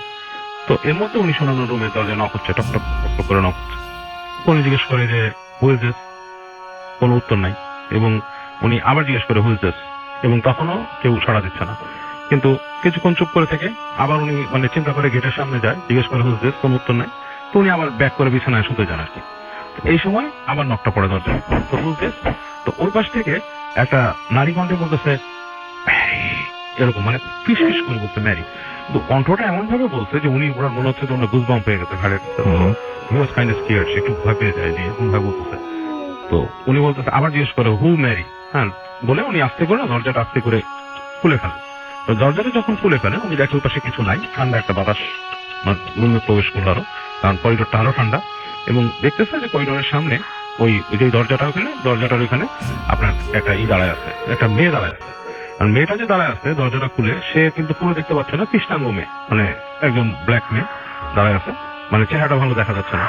তো উনি জিজ্ঞেস করতেছে যে তুমি কি আমার দরজা নক করছিলে একটু? তো বলতেছে ইয়েস। বলে কি? বলে কি আমি ভয় পাচ্ছি। কেন? বলে কি ওরা আমাকে ধরে নিয়ে যেতে আসবে। কে তোমাকে ধরে নিয়ে যেতে আসবে? No, who's gonna come to get you. তো বলতেছে ওরা আসবে। হ্যাঁ, আমি ভয় পাচ্ছি। তো বলতেছে যে তুমি কি মানে তুমি হোটেলের জানাস ম্যানেজারকে? তুমি এটা কিছু না বলে গেটটা ঠাস করে লাগা যায়। তো উনি রুমের মধ্যে ঢুকে একটু স্তব্ধ হয়ে যায়, কি বললো? এসে বললো যে ম্যারি ধরে নিয়ে যেতে আসবে, এবং বেশ উনি চিন্তা করেন। চিন্তা করার পর উনি আবার যে বিছানায় বসে, এবং কিছুক্ষণ পর যথারীতি আবার ওনার দরজা টকটক করে না করছে। আচ্ছা। তো উনি জিজ্ঞেস করে হুজ দিস, এবং এবারও কোনো উত্তর নাই, মানে সেম থিং, দরজার মধ্যে টকটক করে না করছে, কোনো উত্তর নেই। তো উনি এবার উঠে বলতেছে যে তুমি কি সেই ম্যারি, আর ইউ ম্যারি, তুমি কি আমাকে ই করতেছো, মানে are you knocking at the door? তো ওই পাশ থেকে আবার বলছে ম্যারি। তো উনি এবার গেট খুলছে, এইবার দেখে ওনার দরজাতেই দাঁড়ায় আছে কৃষ্ণাঙ্গ মেয়েটা। সে বলছে আমি ভয় পাচ্ছি, আমাকে ধরে নিয়ে যেতে আসবে। তখন উনি রাগ করে উঠছে, একটু রাগ করে উঠে বলছে যে তুমি কে, আমি চিনি না, তুমি আমার রুমের দরজা নক করতেছো রাতের বেলা, হোয়াটস গোয়িং অন, তোমার কি কোনো প্রবলেম আছে? তাহলে তুমি এক কাজ করো, হোটেলের রিকে ডাকো, আমি ডাকতেছি রিসেপশনকে, দাও, মানে তাহলে তোমার কি প্রবলেম, তখন ইউ ক্যান টেল মি যে প্রবলেমটা কি। এই বলে উনি ঘুরে যায়, ওখানে যে একটা বেলের মতো ছিল, সুইচের মতো চাপ দেয়। তো চাপ দিতে যে তাকায় ফিরে তাকায় দেখে যে মেয়েটা নাই দরজায়। তো মেয়েটা দরজা নেয়, উনি বলে কি ব্যাপার, কোথায় গেল? তো ই গট কিউরিয়াস, উনি আবার ভাবে যে আমি কি মানে এমন কিছু দেখলাম যে মানে কাউকে অফেন্ডেড করে ফেললাম, বা মেয়েটা আসলে প্রবলেমে ছিল। উনি নিজের রুমে দরজা খুলে উনি হাতে দেখে যে ওই প্যাসেজটার মধ্যে লাইট নেই, অন্ধকার হয়ে আছে। আচ্ছা। আর সামনের যে রুমটা, সেটা দরজা একটু খোলা।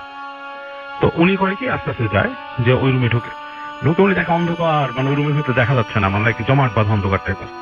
তো উনি আবার ফিরে আসে রুমে এসে খুঁজে দেখে কিছু পায় না। ওনার নিজের ব্যাগ ঘাটে, যে ওনার যে একটা লাইট ছিল ওই সময়কার, এরকম বড় লাইট পাওয়া যেত রাসেল ভাই, সেই লাইটটা খুঁজে উনি বের করে পথ চলার জন্য ওইটা নিয়ে আসে। এসে উনি ওই রুমের দরজার মধ্যে ঢুকে লাইটটা জ্বালায়।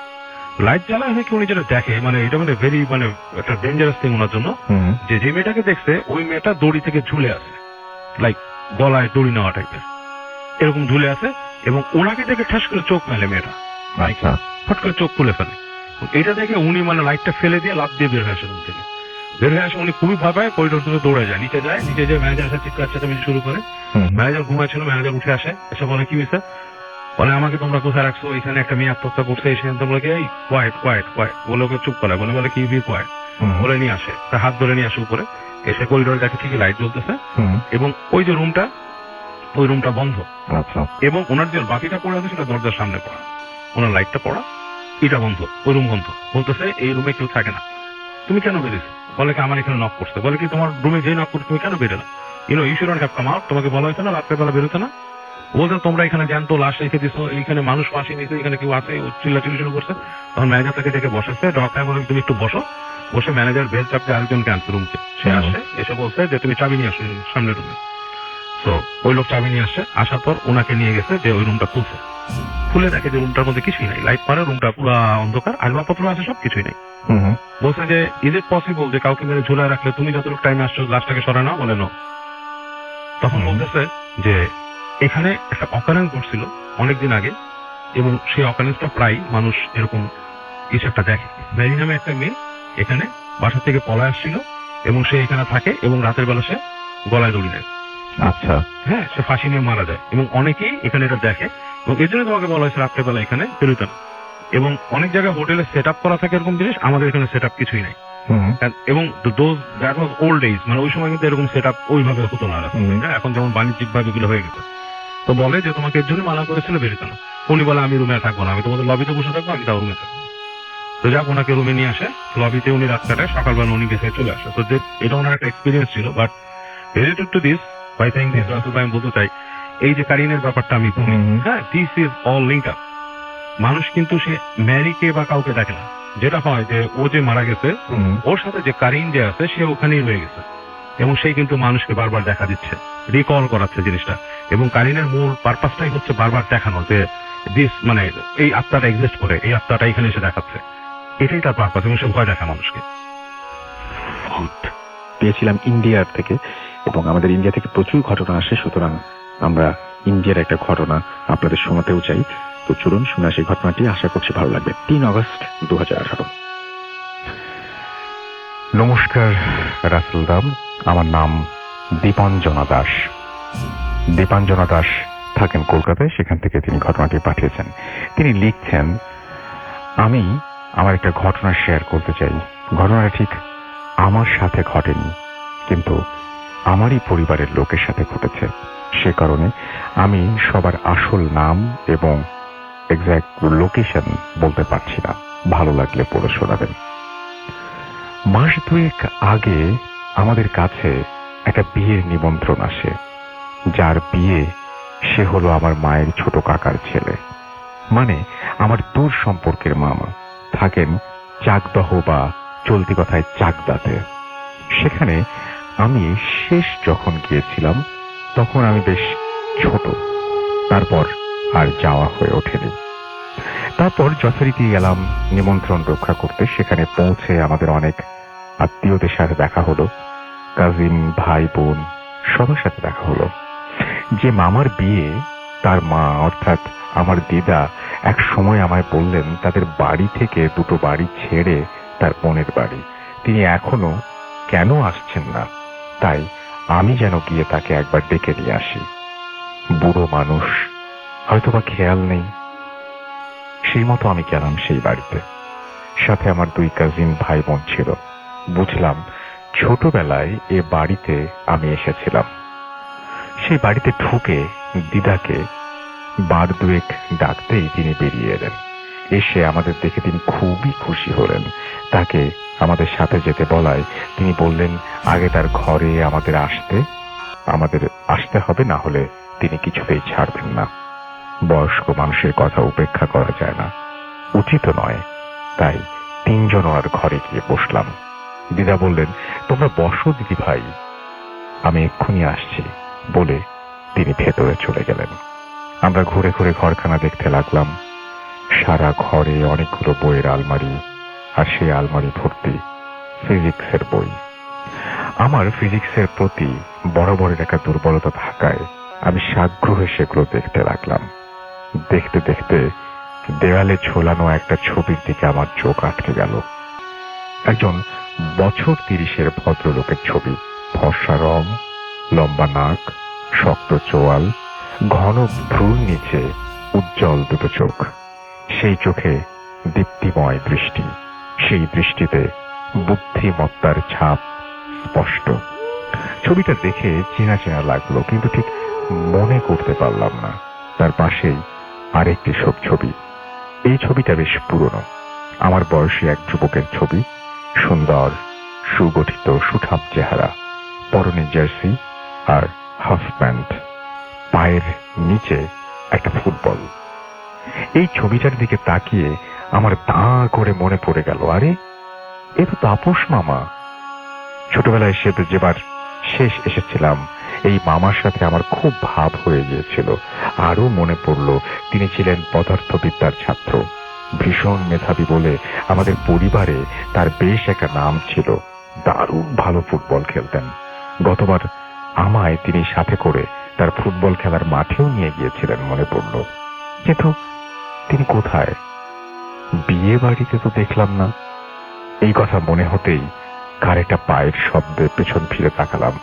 প্রথমে ভেবেছিলাম দিদা এসেছেন বুঝি, কিন্তু সেদিকে তাকিয়ে আমার ভুল ভাঙল। দেখলাম একজন রোগাটে গড়নের লোক পাশের ঘরে যাবার দরজায় দাঁড়িয়ে আমাদের দিকে তাকিয়ে অল্প অল্প হাসছেন। তার পরনে পাঞ্জাবি পাজামা, চুলগুলো বেশ বড়, কাঁধ ছাড়িয়ে নেমে এসেছে। আমরাও তার দিকে তাকিয়ে সৌজন্যমূলক হাসি হাসলাম। তিনি এবার ঘরের ভেতরে ঢুকে এলেন। এসে রিনরিনে গলায় বললেন তোমরা কোথায় থাকো? এই কথা শোনার পর আমার ভাই আর আমার মন হাতের তলার মুখ চেপে খিক খিক করে হাসতে লাগলো। তাদের হাসার কারণ ছিল ভদ্রলোকের হাব ভাব, হাঁটা চলা, কথা বলার ধরন সবই পুরো মেয়েদের মতো। আমাদের চারপাশে এমন মানুষ আমরা প্রায়শই দেখি যারা প্রকৃতিগতভাবে ছেলে বা পুরুষ হয়ে জন্মালেও তাদের ভাব ভঙ্গি, চাল চলন সবটাতেই মেয়েলি ছাপ থাকে। তাদের নিয়ে অধিকাংশ ক্ষেত্রেই ঠাট্টা বিদ্রুপ করা হয়, কিন্তু সেটা তাদের ইচ্ছাকৃত নয়, পুরোটাই হরমোনের তারতম্যের জন্য হয়ে থাকে। এটা আমরা জেনেও না জানার মতো করে তাদের নিয়ে মজা করি। এটা যে প্রকৃতিরই একটা খেলা সেটা আমরা ভুলে যাই তারা আমাদের মশকরার পাত্র নয়। আমি ওদের দিকে তাকিয়ে চোখের ইশারায় হাসতে না করলাম। যেহেতু আমি ওদের থেকে বয়সে বড়, তাই তাদের শাসন করার দায়িত্বও আমার। ওদের হাসি আমাদের সামনে বসা দুটি মানুষও দেখছেন। তাকে দেখেই ওরা হাসছে সেটাও তিনি বুঝছেন। তিনি একই রকম ভাবে মেয়েলি ভঙ্গিতে বললেন, এই তোরা হাসছিস কেন রে, অসভ্য কোথাকার। কথাটা বলার সময় তিনি হাতের বিশেষ এক ভঙ্গিতে তার মনের সামান্য অভিমান ব্যক্ত করলেন। তার হাতের মুদ্রাও নারী সুলভ। লক্ষ্য করলাম তার হাতের নখগুলো লম্বা, তাতে হালকা রং লাগানো। ইনি নেল পলিশ পরেছেন। আমার ভাই বোনগুলো হাসির থামানো গেল না। আমি বেশ বুঝতে পারছিলাম ফচকে ছেলে মেয়ে দুটো আমার পেছনে দাঁড়িয়ে ক্রমাগত ফ্যাঁচ ফ্যাঁচ করে হেসে চলেছে। লোকটি এবার তাকিয়ে বলে উঠলেন, ও মা, তোমার কানের দুলটা কি সুন্দর, আমায় এমন একটা এনে দিতে পারবে? আমি কি বলবো ঠিক বুঝতে পারলাম না, কেবল হেসে ঘাড় নেড়ে সম্মতি দিলাম। তিনি আমার সাথে আরো অনেক কথা বলতে লাগলেন, সেগুলোর প্রায়ই সব সাজগোজ বিষয়ক। এবার আমার বেশ অস্বস্তি হচ্ছিল। তার কারণ হলো, সামনে বসা মানুষটা আমায় সমানে নকল করে চলেছে। আমি যেভাবে বসছি তিনিও ঠিক সেভাবে বসছেন। আমার বসার ভঙ্গি পরিবর্তন করলে তিনি হুবহু সেইভাবে সরে বসছেন। আমি গাল চুলকালে তিনিও তাই করছেন। আমি কানের পিঠে চুল সরালে তিনিও সঙ্গে সঙ্গে তাই করছেন। অর্থাৎ তিনি আমায় একেবারে আয়নার মতো অনুকরণ করে চলেছেন। মুখে কিছু বলতে পারছিলাম না, কেবলই উসখুস করছিলাম। এমন সময় দিদা 3 পেয়ালা চা নিয়ে ঢুকলেন। ঢুকেই তিনি ওই লোকটিকে বললেন, তুই এখানে কি করছিস, যা ভেতরে যা। তার কথা শুনে লোকটি বলল, যাচ্ছি বাবা যাচ্ছি। উফ, তুমি না সত্যি কেমন যেন করো। আমি ঘর থেকে বেরোলে একটু লোকের সাথে কথা বলছি, তাও ভালো লাগে না। লোকটি আবার সেই মেয়েলি ভঙ্গিতে দ্রুত ভেতরে চলে গেল। দিদা চায়ের কাপ সমেত ট্রেটা টেবিলে নামিয়ে রাখতে রাখতে বসলেন। আমি জিজ্ঞেস করলাম, উনি কে দিদা? দিদা একটা দীর্ঘশ্বাস ছেড়ে বললেন, চিনতে পারোনি তাই না? আসলে তোমারই বা দোষ কি? আমি নিজেই এখন ওকে চিনতে পারছি না। দিদা আঁচলে মুখ চেপে আবার বললেন, ও আমার ছেলে তাপস। তোমার তাপস মামা? ইনি তাপস মামা? আমি শুনে ভীষণ অবাক হয়ে গেলাম। কিন্তু আমার যতদূর মনে পড়ছে, উনি তো এরকম ছিলেন না। দিদা বললেন, ছিলেন নাই তো। 4 মাস আগেও ছেলে আমার এমন ছিল না, পুরোপুরি সুস্থ আর স্বাভাবিক ছিল, আর 5টা সাধারণ ছেলের মতো। কিন্তু এমন হলো কি করে হঠাৎ? যতদূর জানি এই ধরনের হরমোন প্রবলেম যদি কারো থেকে থাকে, সেটা অনেক ছোট থেকেই ধরা পড়ে। এতদিন পর প্রাপ্ত বয়স্ক একটা মানুষের আচমকা এরকম পরিবর্তন হয় বলে শুনিনি।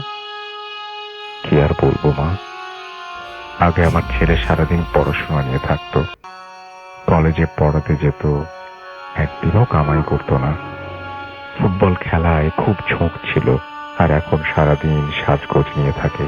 বারণ করলে শোনে না, শাড়ি পরে মেয়েদের মতো করে সেজে আয়নার সামনে গিয়ে বসে থাকে। কলেজে যাওয়া ছেড়ে দিয়েছে, বাড়িতেও পড়াশোনা করে না। আর কি সব ম্যাগাজিন আছে, শাড়ি গয়নার ছবি দেয়া, সেই সব পড়ে সর্বক্ষণ। খেলাধুলার ধারে কাছেও যায় না। আর আয়নার সামনে দাঁড়িয়ে বিভিন্ন নাচের ভঙ্গি রপ্ত করে। কি বলছো দিদা? মাত্র 4 মাসে একটা মানুষ আমূল পরিবর্তন হয়ে যেতে পারে? আমি বিশ্বাসই করতে পারছিলাম না। আমার দেখা সেই তাপস মামাকে এবার বেশ মনে পড়ল। 20 বছরের এক টকবকে তরুণ, পায়ের আগায় ফুটবল নিয়ে মাঠ দাপিয়ে বেড়ায়। পদার্থবিদ্যার এক কৃতি ছাত্র, মেহেলিপনার লেশ মাত্র নেই। সেই মানুষ, দেয়ালে টাঙানো ছবির মানুষ, আর খানিকক্ষণ আগে দেখা এই মানুষের মধ্যে কোনো মিলই নেই, বরং আকাশ পাতাল তফাৎ। দিদা বললেন, তার উপর এক বিচ্ছিরি স্বভাব হয়েছে। সামনে কোনো মেয়ে দেখলেই তাকে নকল করবে। সে যা করবে ও হুবহু তাই নকল করবে। আচ্ছা, এটা তো কোনো মানসিক সমস্যা হতে পারে। তোমরা ডাক্তার দেখাওনি? আমি প্রশ্ন করি। দেখাইনি আবার? কলকাতায় নিয়ে গিয়ে বড় বড় ডাক্তার দেখিয়েছি, কেউ কিছু ধরতে পারেনি, কোনো সমাধানও দিতে পারেনি। আর দেবেই বা কি করে? এটা কোনো রোগ নয়, ওর গায়ে যে হাওয়া বাতাস লেগেছে। হাওয়া? কি? প্রশ্ন করল আমার ভাইটা। হাওয়া বাতাস, দিদা বলল, মানে খারাপ জিনিস। সেই যে বেড়াতে গেল, সেখানে গিয়ে এসব সঙ্গ করে নিয়ে এসেছে। আমরা ওর জন্য মেয়ে দেখতে গিয়েছিলাম, ভেবেছিলাম এবার ছেলের বিয়ে দিয়ে বউয়ের হাতে সংসার তুলে দেব। কিন্তু কি যে হয়ে গেল, ও ঠাকুর, আমার ছেলেটা কি আর ভালো হবে না? দিদা দীর্ঘশ্বাস ছাড়লেন। আমি জিজ্ঞেস করলাম, কবে থেকে এটা হয়েছে দিদা, কি করে হলো? দিদা এরপর পুরো ঘটনাটা আমাদের বললেন। বয়স্ক মানুষ, তাই একটু এলোমেলো ভাবে বলছিলেন। আমি যতটা পারছি সাজিয়ে ওনার কথা অনুযায়ী গোড়া থেকে বলার চেষ্টা করছি। 4 মাস আগে তাপস মামা আর তার দুই বন্ধু গিয়েছিলেন পুরুলিয়া বেড়াতে। তাদের নাম বিপ্লব আর সৌম্য। বিপ্লব নামের বন্ধুটি তার নববিবাহিতা স্ত্রীকে নিয়ে, আর অন্য বন্ধুটি সৌম্য তার এক ছোট ভাগ্নিকে নিয়ে সঙ্গে নিয়ে গিয়েছিলেন। সেখানে তাদের থাকার ব্যবস্থা হলো একটা ছোট বাগান বাড়িতে। সেটা ঠিক করে দিয়েছিলেন মামারি কলেজের কোনো এক প্রফেসর, তার এক আত্মীয়ের সম্পত্তি। এমনিতে ভাড়া দেওয়া হয় না কাউকে, কিন্তু মামার সাথে ভালো পরিচয় আছে বলে তিনি সব ঠিকঠাক করে দিয়েছিলেন বলে কয়ে। মামারা তার পূর্ব পরিকল্পনা অনুযায়ী 5 জন মিলে উঠলেন সেই বাগান বাড়িতে। প্রথম দিন তেমন কিছু ঘটেনি। দ্বিতীয় দিন থেকে কিছু অদ্ভুত ব্যাপার লক্ষ্য করতে শুরু করলেন মামা। বাড়িটার সামনের বড় বাগানে একটা বেশ বাহারের দোলনা আছে। বিকেল বেলায় বিপ্লব মামার স্ত্রী নীলিমা দেবী তাইতে বসে মনের সুখে দোল খাচ্ছিলেন। এটা তাপস মামা সহ সকলেই দেখেছিলেন। সেদিন রাতের বেলায় মামা নিজের ঘরে শোবার আগে খাটে শুয়ে বই পড়ছিলেন। এটা তার বরাবরের অভ্যাস। রাত তখন অনেক হয়েছে। বাইরে বৃষ্টি চুপ চুপ করে, জানলা দিয়ে ঠান্ডা হাওয়া ঢুকছে, ভারী মনোরম আবহাওয়া। মামা ভাবলেন ঘুমানোর আগে একটু বারান্দায় গিয়ে দাঁড়ানো যাক। শীতল বাতাস আর সোঁদা গন্ধ মাটির প্রাণ ভরে উপভোগ করতে তিনি বাইরে গেলেন। বৃষ্টি বেশ জোরেই পড়ছে। তার ঘরের বারান্দা থেকে বাগানটা স্পষ্ট দেখা যায়। তিনি সোজাসুজি বাগানের সেই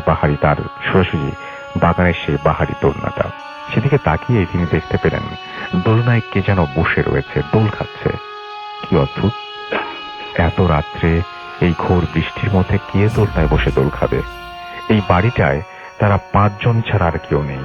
বাকিদের মধ্যে কার এমন মাথা খারাপ হলো যে এই দুর্যোগের মধ্যে বাগানে যাবে? তিনি ভাবলেন হয়তো সৌম্যর ভাগ্নে হতে পারে।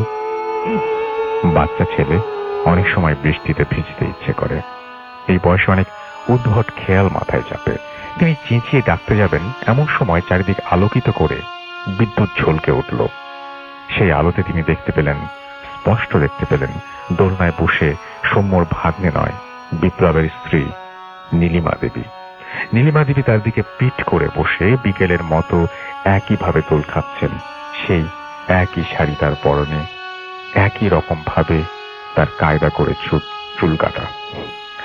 মনে হলো বিকেল বেলা তিনি যা দেখছিলেন সেটারই পুনরাবৃত্তি ঘটছে। তিনি কিছুক্ষণ কি করবেন বুঝতে পারলেন না। তিনি ওনাকে ডাকবেন নাকি ওনাকে নিজের মতো ছেড়ে দেবেন। ভাবতে ভাবতে হঠাৎ দেখলেন দোলনাটা ফাঁকা, সেখানে কেউ নেই। অথচ তিনি সেখান থেকে কাউকে উঠে যেতে দেখেননি। মামা নিজের মনের ভুল মনে করে ঘরে চলে এলেন, যদিও তার মনে একটা খচখচানি থেকেই গেল। পরের দিন সকালবেলা মামা নীলিমা দেবীকে কথাটা জিজ্ঞেস করলেন। তিনি তো শুনে পুরো অবাক। নীলিমা দেবী সেই সময় নিজের ঘরে ঘুমিয়ে কাদা। তাছাড়া অত বৃষ্টির মধ্যে মাঝরাত্রে কোনো পাগল ছাড়া কেউ দোলনায় দোল খাবে না। তিনি ঘুমের ঘোরে ভুল দেখছেন বলে তারা সবাই মজা করতে লাগলো। মামাও ব্যাপারটা গম্ভীরভাবে নিলেন না, যদিও নেওয়া উচিত ছিল। সেদিন তারা ঠিক করলেন বাইরে বাগানে পিকনিক করবেন। তাদের জন্য মামার 2 বন্ধু গেলেন বাজারে। মামা, নীলিমা দেবী আর ভাগ্নে রইলেন। তারা বাজারে যাবার পর মামা বসে বই পড়ছিলেন। সেই সময় নীলিমা দেবী এসে জিজ্ঞেস করলেন, আমার বড্ড মাথা ধরেছে, আমি চা বানাচ্ছি, তোমার জন্য বানাবো? মামা হ্যাঁ বলতে তিনি চা করতে গেলেন। কয়েক মুহূর্ত পরেই তিনি গলা বাড়িয়ে জিজ্ঞেস করলেন, তাপস, তোমার চায়ে আদা দেবো তো? মামা সম্মতি জানাতে তিনি তাদের দুজনের জন্য আলাদাভাবে চা নিয়ে আসলেন। সেদিনই বিকেলে তারা কাছাকাছি জায়গায় কোথাও ঘুরে আসার পরিকল্পনা করলেন। কিন্তু তাপস মামার শরীর তেমন ভালো লাগছিল না, কেমন ম্যাচ করছিল। তিনি আর গোসলে না গিয়ে বাকিদের সাথে বাগান বাড়িতে সম্পূর্ণ একা রইলেন। মামা নিজের ঘরে শুয়ে গান শুনছিলেন। এমন সময় দরজায় কেউ দাঁড়িয়ে। তিনি চোখ খুলে সেদিকে চাইতেই দেখতে পেলেন হুবহু নীলিমা দেবীর মতো একজন সেখানে গলা বাড়িয়ে তাকিয়ে আছেন। মামা সেদিকে তাকাতেই বললেন, তাপস, তোমার চায়ে আদা দেবো তো? তিনি চমকে বিছানার উপরে উঠে বসলেন। উঠে বসার সাথে সাথে তার দরজার দিকে তাকিয়ে মহিলা যেন কোথায় মিলিয়ে গেল। সারা বাড়িতে এখন কেউ নেই। তবে একটু আগে মামা যাকে দেখলেন সে কে? একেবারে সকালের মতো করে একইভাবে তাকে জিজ্ঞেস করলো চায়ে আদা দেবার কথা। এ কোনো ভিডিওর রেকর্ডকে পুনরায় চালিয়ে দিয়েছে কেউ। মামা ভীষণ অবাক হলেন। এগুলো হচ্ছে, কিছু একটা হচ্ছে, এটা তিনি বুঝতে পারছিলেন না। বাকিরা ফিরে আসার পরেও তিনি কিছু বললেন না, যদি আবার তারা তাকে নিয়ে মজা করে। এরপর সকালবেলা তাদের অযোধ্যা পাহাড়ে যাবার কথা। সবাই তৈরি হয়ে গিয়েছে, কিন্তু স্বাভাবিকভাবেই নীলিমা দেবী তখনও ওঠেননি। তারপর সময় তাকে তাগাদা দিতে ঘরে গিয়ে বলেন, বৌদি তোমার আর কত দেরি? মামা দেখলেন নীলিমা দেবী তখন আয়নার সামনে বসে চুল আঁচড়াচ্ছেন। তিনি বললেন, এই তো হয়ে গেছে, এক্ষুনি আসছি। তিনি আরো খানিক পর তৈরি হয়ে এলেন এবং তারা ঘুরতে চলে গেলেন। ফিরে এসে তারা রাতের খাবার খেয়ে সবাই বাইরে বাগানে বসে গল্প করছিলেন। রাত তখন প্রায় 10টার কাছাকাছি। মামা বাথরুমে যাবার জন্য ঘরের ভেতরে এলেন। বাকিরা তখনও বাইরে গল্পে মশগুল। বাথরুমে যেতে গেলে নীলিমা দেবীর ঘরের সামনে দিয়ে যেতে হয়। সেই ঘরে আলো জ্বলছিল। যাবার সময় মামা সেই দিকে চোখ পড়তেই তিনি অবাক হয়ে গেলেন। তিনি দেখলেন আয়নার সামনে বসে আছেন নীলিমা দেবী, ঠিক সকালের মতো। তিনি একইভাবে সেখানে বসে চুল আঁচড়াচ্ছেন। তার পরনে শাড়িটিও এক। সকালের দৃশ্যের সাথে এখনকার দৃশ্যের কোনো তফাৎ নেই। কিন্তু নীলিমা দেবী কখন ঘরে ঢুকলেন? তার থেকেও বড় প্রশ্ন হলো, বাইরে বসে যে নীলিমা দেবী গল্প করছেন তার পরনে রয়েছে অন্য পোশাক। তিনি মুহূর্তের মধ্যে পোশাক পরিবর্তন করে ঘরের ভেতরে কি করে আসবেন? এত অবধিও ঠিক ছিল, কিন্তু আয়নার সামনে বসে থাকা নীলিমা দেবী যখন অবিকৃতভাবে সকালের মতো করে বলে উঠলেন, এই তো হয়ে গেছে, এক্ষুনি আসছি, তখন আর তিনি দাঁড়িয়ে থাকবার সাহস পেলেন না। তিনি সঙ্গে সঙ্গে ছুটে বেরিয়ে আসেন। এসে দেখেন তারা সবাই আগের মতো গল্পগুজব করছে, সেখানে নীলিমা দেবীও। তার পোশাকের কোনো পরিবর্তন হয়নি। তাকে দেখে মনে হতো না তিনি এখান থেকে কোথাও গিয়েছিলেন। মামা তবুও প্রশ্ন করেন, বৌদি তুমি কি এই মাত্র ঘরে গিয়েছিলে? আমি কই না তো, আমি তো এখানেই বসেছিলাম। মামা এবার বেশ ভয় পেয়ে গেলেন। তবে একটু আগে ঘরের ভেতরে তিনি কাকে দেখলেন? আগের দিন দরজার বাইরে গিয়েছিল, আর সেদিন রাতের দোলনাতেই বা গিয়েছিল। সে কেন নীলিমা দেবীকে নকল করে? সেদিন রাতে মামা নিজের ঘরে শুয়েছিলেন। তার কিছুই ঘুম আসছিল না। তিনি কেবল বিছানার এপাশ ওপাশ করছিলেন। একসময় হালকা তন্দ্রা এসে গেল, কিন্তু কিছুক্ষণ বাদেই কিছু একটা শব্দে তার তন্দ্রা ছুটে গেল। তিনি বিছানায় সোজা হয়ে শুয়েছিলেন। চোখ খুলতেই তার চোখ গেল সিলিং এর দিকে। ঘরের আলো আধারিতে তিনি দেখতে পেলেন সিলিং ফ্যান থেকে ঝুলছে একটি মানুষের দেহ। সেই দৃশ্য দেখে তিনি আর সেখানে থাকার সাহস পাননি। চিৎকার করে ঘর থেকে বেরিয়ে যান। তার চিৎকার শুনে বাকিরা বেরিয়ে আসে। ততক্ষণে মামা অজ্ঞান হয়ে গিয়েছেন। তার মুখ থেকে গো গো আওয়াজ বের হচ্ছে। সবাই মামার চোখে মুখে জল দিয়ে জ্ঞান ফিরিয়ে আনেন। তাকে জিজ্ঞেস করা হয় তিনি কেন চিৎকার করছিলেন। তখন তিনি তাদের প্রথম থেকে সবকিছু খুলে বলেন। সব শুনে তারা সবাই খুব আশ্চর্য হয়ে গেলেন। আর নীলিমা দেবী ভয় পেয়ে গেলেন ভীষণ। তিনি আর সেই বাড়িতে থাকতে রাজি হলেন না। অবশ্য তাদের পক্ষে আর থাকা সম্ভবও না, কারণ সেই রাত থেকেই মামার ধুম জ্বর এলো এবং তিনি ক্রমাগত বমি করতে লাগলেন। তার শরীর এতটা অসুস্থ হয়ে পড়ায় তাকে নিয়ে সবাই তড়িঘড়ি করে বাসায় ফিরে এলো। মামা যখন বাড়িতে ফিরে এলেন তখন জ্বরের তাপে তার গা পুড়ে যাচ্ছে। এরপর প্রায় 15 দিন তার জ্বর ছিল। সেই সময় তিনি সর্বক্ষণ বিছানায় পড়ে থাকতেন, ওঠার ক্ষমতা ছিল না। 15 দিন পর তিনি যখন সেরে উঠলেন তখন তিনি স্বাভাবিকের থেকে অনেকটা চুপচাপ হয়ে গেলেন। সবাই প্রথমে ভেবেছিলেন হয়তো শরীর দুর্বল থাকার কারণে এমনটা হয়েছে, কিন্তু তিনি আস্তে আস্তে নিজেকে বাইরের জগৎ থেকে গুটিয়ে নেওয়া শুরু করলেন। কলেজে পড়াতে যেতেন না, মাঠে খেলতে যেতেন না, বন্ধুদের সাথে আড্ডা দিতে যেতেন না। এর পাশাপাশি তার মধ্যে কিছু অদ্ভুত পরিবর্তন আসা শুরু হলো। তিনি চুল বড় রাখতে শুরু করলেন, নখ বড় করতে শুরু করলেন। বাড়িতে কিছু মেয়েদের ম্যাগাজিন আনা শুরু করলেন, যেগুলো তিনি আগে কোনোদিনই পড়তেন না। তার আচার আচরণ, কথাবার্তা, পছন্দ অপছন্দ সবইতেই পরিবর্তন আসা শুরু হলো। সবকিছুতেই মেয়েলিপনার ছাপ পড়তে শুরু করলো। ছেলের এমন অদ্ভুত পরিবর্তন দেখে দিদা স্বাভাবিকভাবে খুব চিন্তিত হয়ে পড়লেন। তিনি তাপস মামার বাকি 2 বন্ধু যারা তার সাথে পুরুলিয়া ঘুরতে গিয়েছিল তাদের দেখে জানতে চাইলেন এমন কি হয়েছিল যার জন্য এই পরিণতি।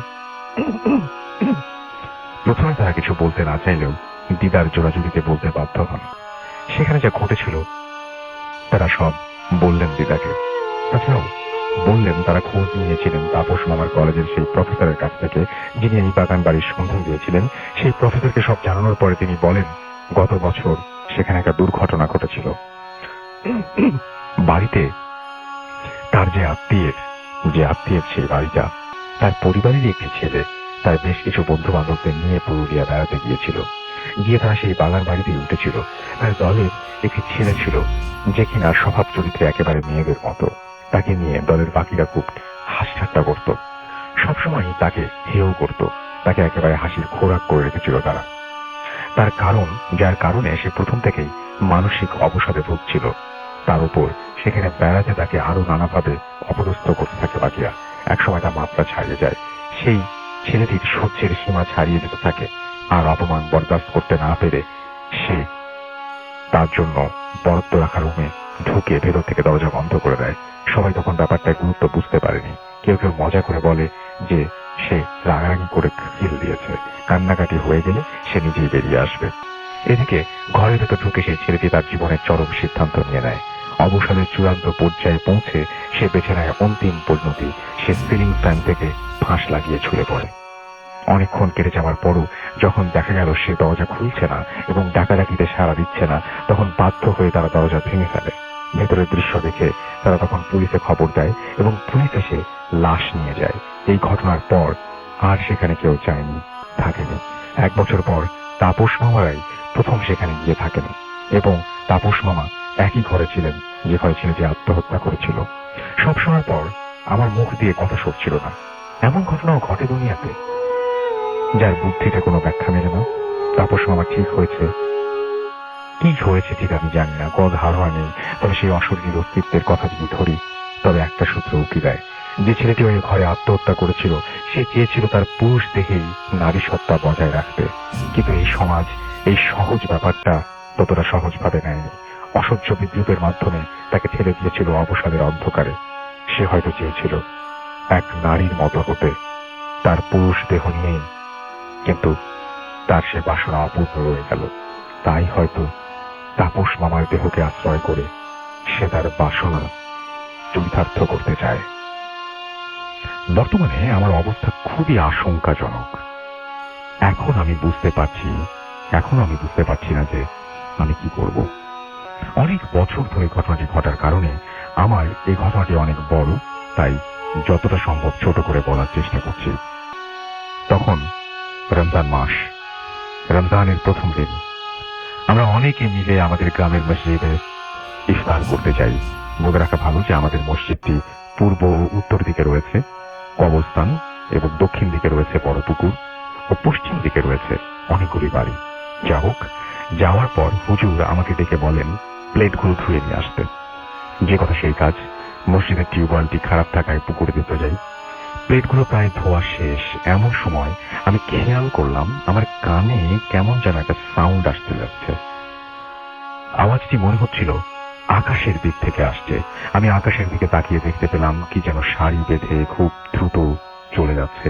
এমন সময় আমি লক্ষ্য করলাম যে কে যেন আমার দিকে এগিয়ে আসছে আকাশ থেকে। আমার চোখের পলক পড়তেই দেখতে পেলাম যে আসছিলেন সে আমার সামনে। সে আমাকে বলল, ভয় পেও না, আমি তোমার কোনো ক্ষতি করব না। তাকে দেখতে খুবই উজ্জ্বল লাগছিল। গায়ে জড়ি জাতীয় লম্বা পোশাক, হাতে ছিল একটা লাঠি জাতীয় কিছু, মাথার চুল পায়ের গোড়ালি পর্যন্ত। আমি তার কথা আর জবাবে বলি, আমি তো ভয় পেয়েছি।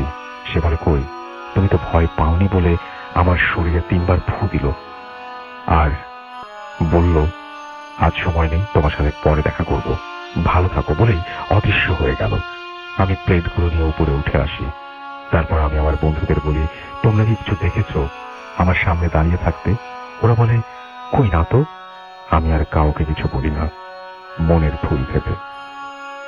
ঈদের কিছুদিন পর আমি সেই মহিলাকে আবারও দেখতে পাই স্বপ্নে। তিনি আসেন, আমার সাথে কথা বলেন বিভিন্ন বিষয়ে। এভাবে চলতে থাকে কিছুদিন। তারপর একদিন তিনি আমাকে তাদের ওখানে নিয়ে যান বেড়াতে। আমাকে যেভাবে তিনি নিয়ে যান, তিনি আমাকে বলেন আমি যা পড়বো তুমিও তাই সাথে সাথে পড়বে। তিনি যা পাঠ করলেন আমি তার সাথে তাই পড়লাম, আর বললেন তুমি আমার হাতের ওপর উঠে দাঁড়াও। আমি সেই মুহূর্তে দেখতে পেলাম তার হাতটি বিশাল বড় হয়ে গেল। আমি উঠে দাঁড়ালাম। তারপর তিনি আমাকে বললেন চোখ বন্ধ করো। আমি না বলা পর্যন্ত চোখ খুলবে না। আমি বলি ঠিক আছে। 5-6 মিনিট পর বলল, চোখ খোলো। আমি চোখ খুলতেই দেখতে পেলাম রাজপ্রাসাদের মতো বাড়ি, মনে হচ্ছিল সোনা দিয়ে তৈরি করা, চারিদিকে ফুলের বাগান, অনেক বড় বড় গাছপালা আর অনেক অদ্ভুত কিছু। তিনি আমাকে ওই রাজপ্রাসাদের বাড়ির মধ্যে নিয়ে যান। আমাকে একটি জায়গায় বসতে দেয়া হয়। বসে আছি, ঠিক সেই সময় একটা মেয়েকে দেখতে পাই। মেয়েটার মুখটা দেখা যাচ্ছিল না, মুখে একটা কাপড় জাতীয় কিছু ছিল।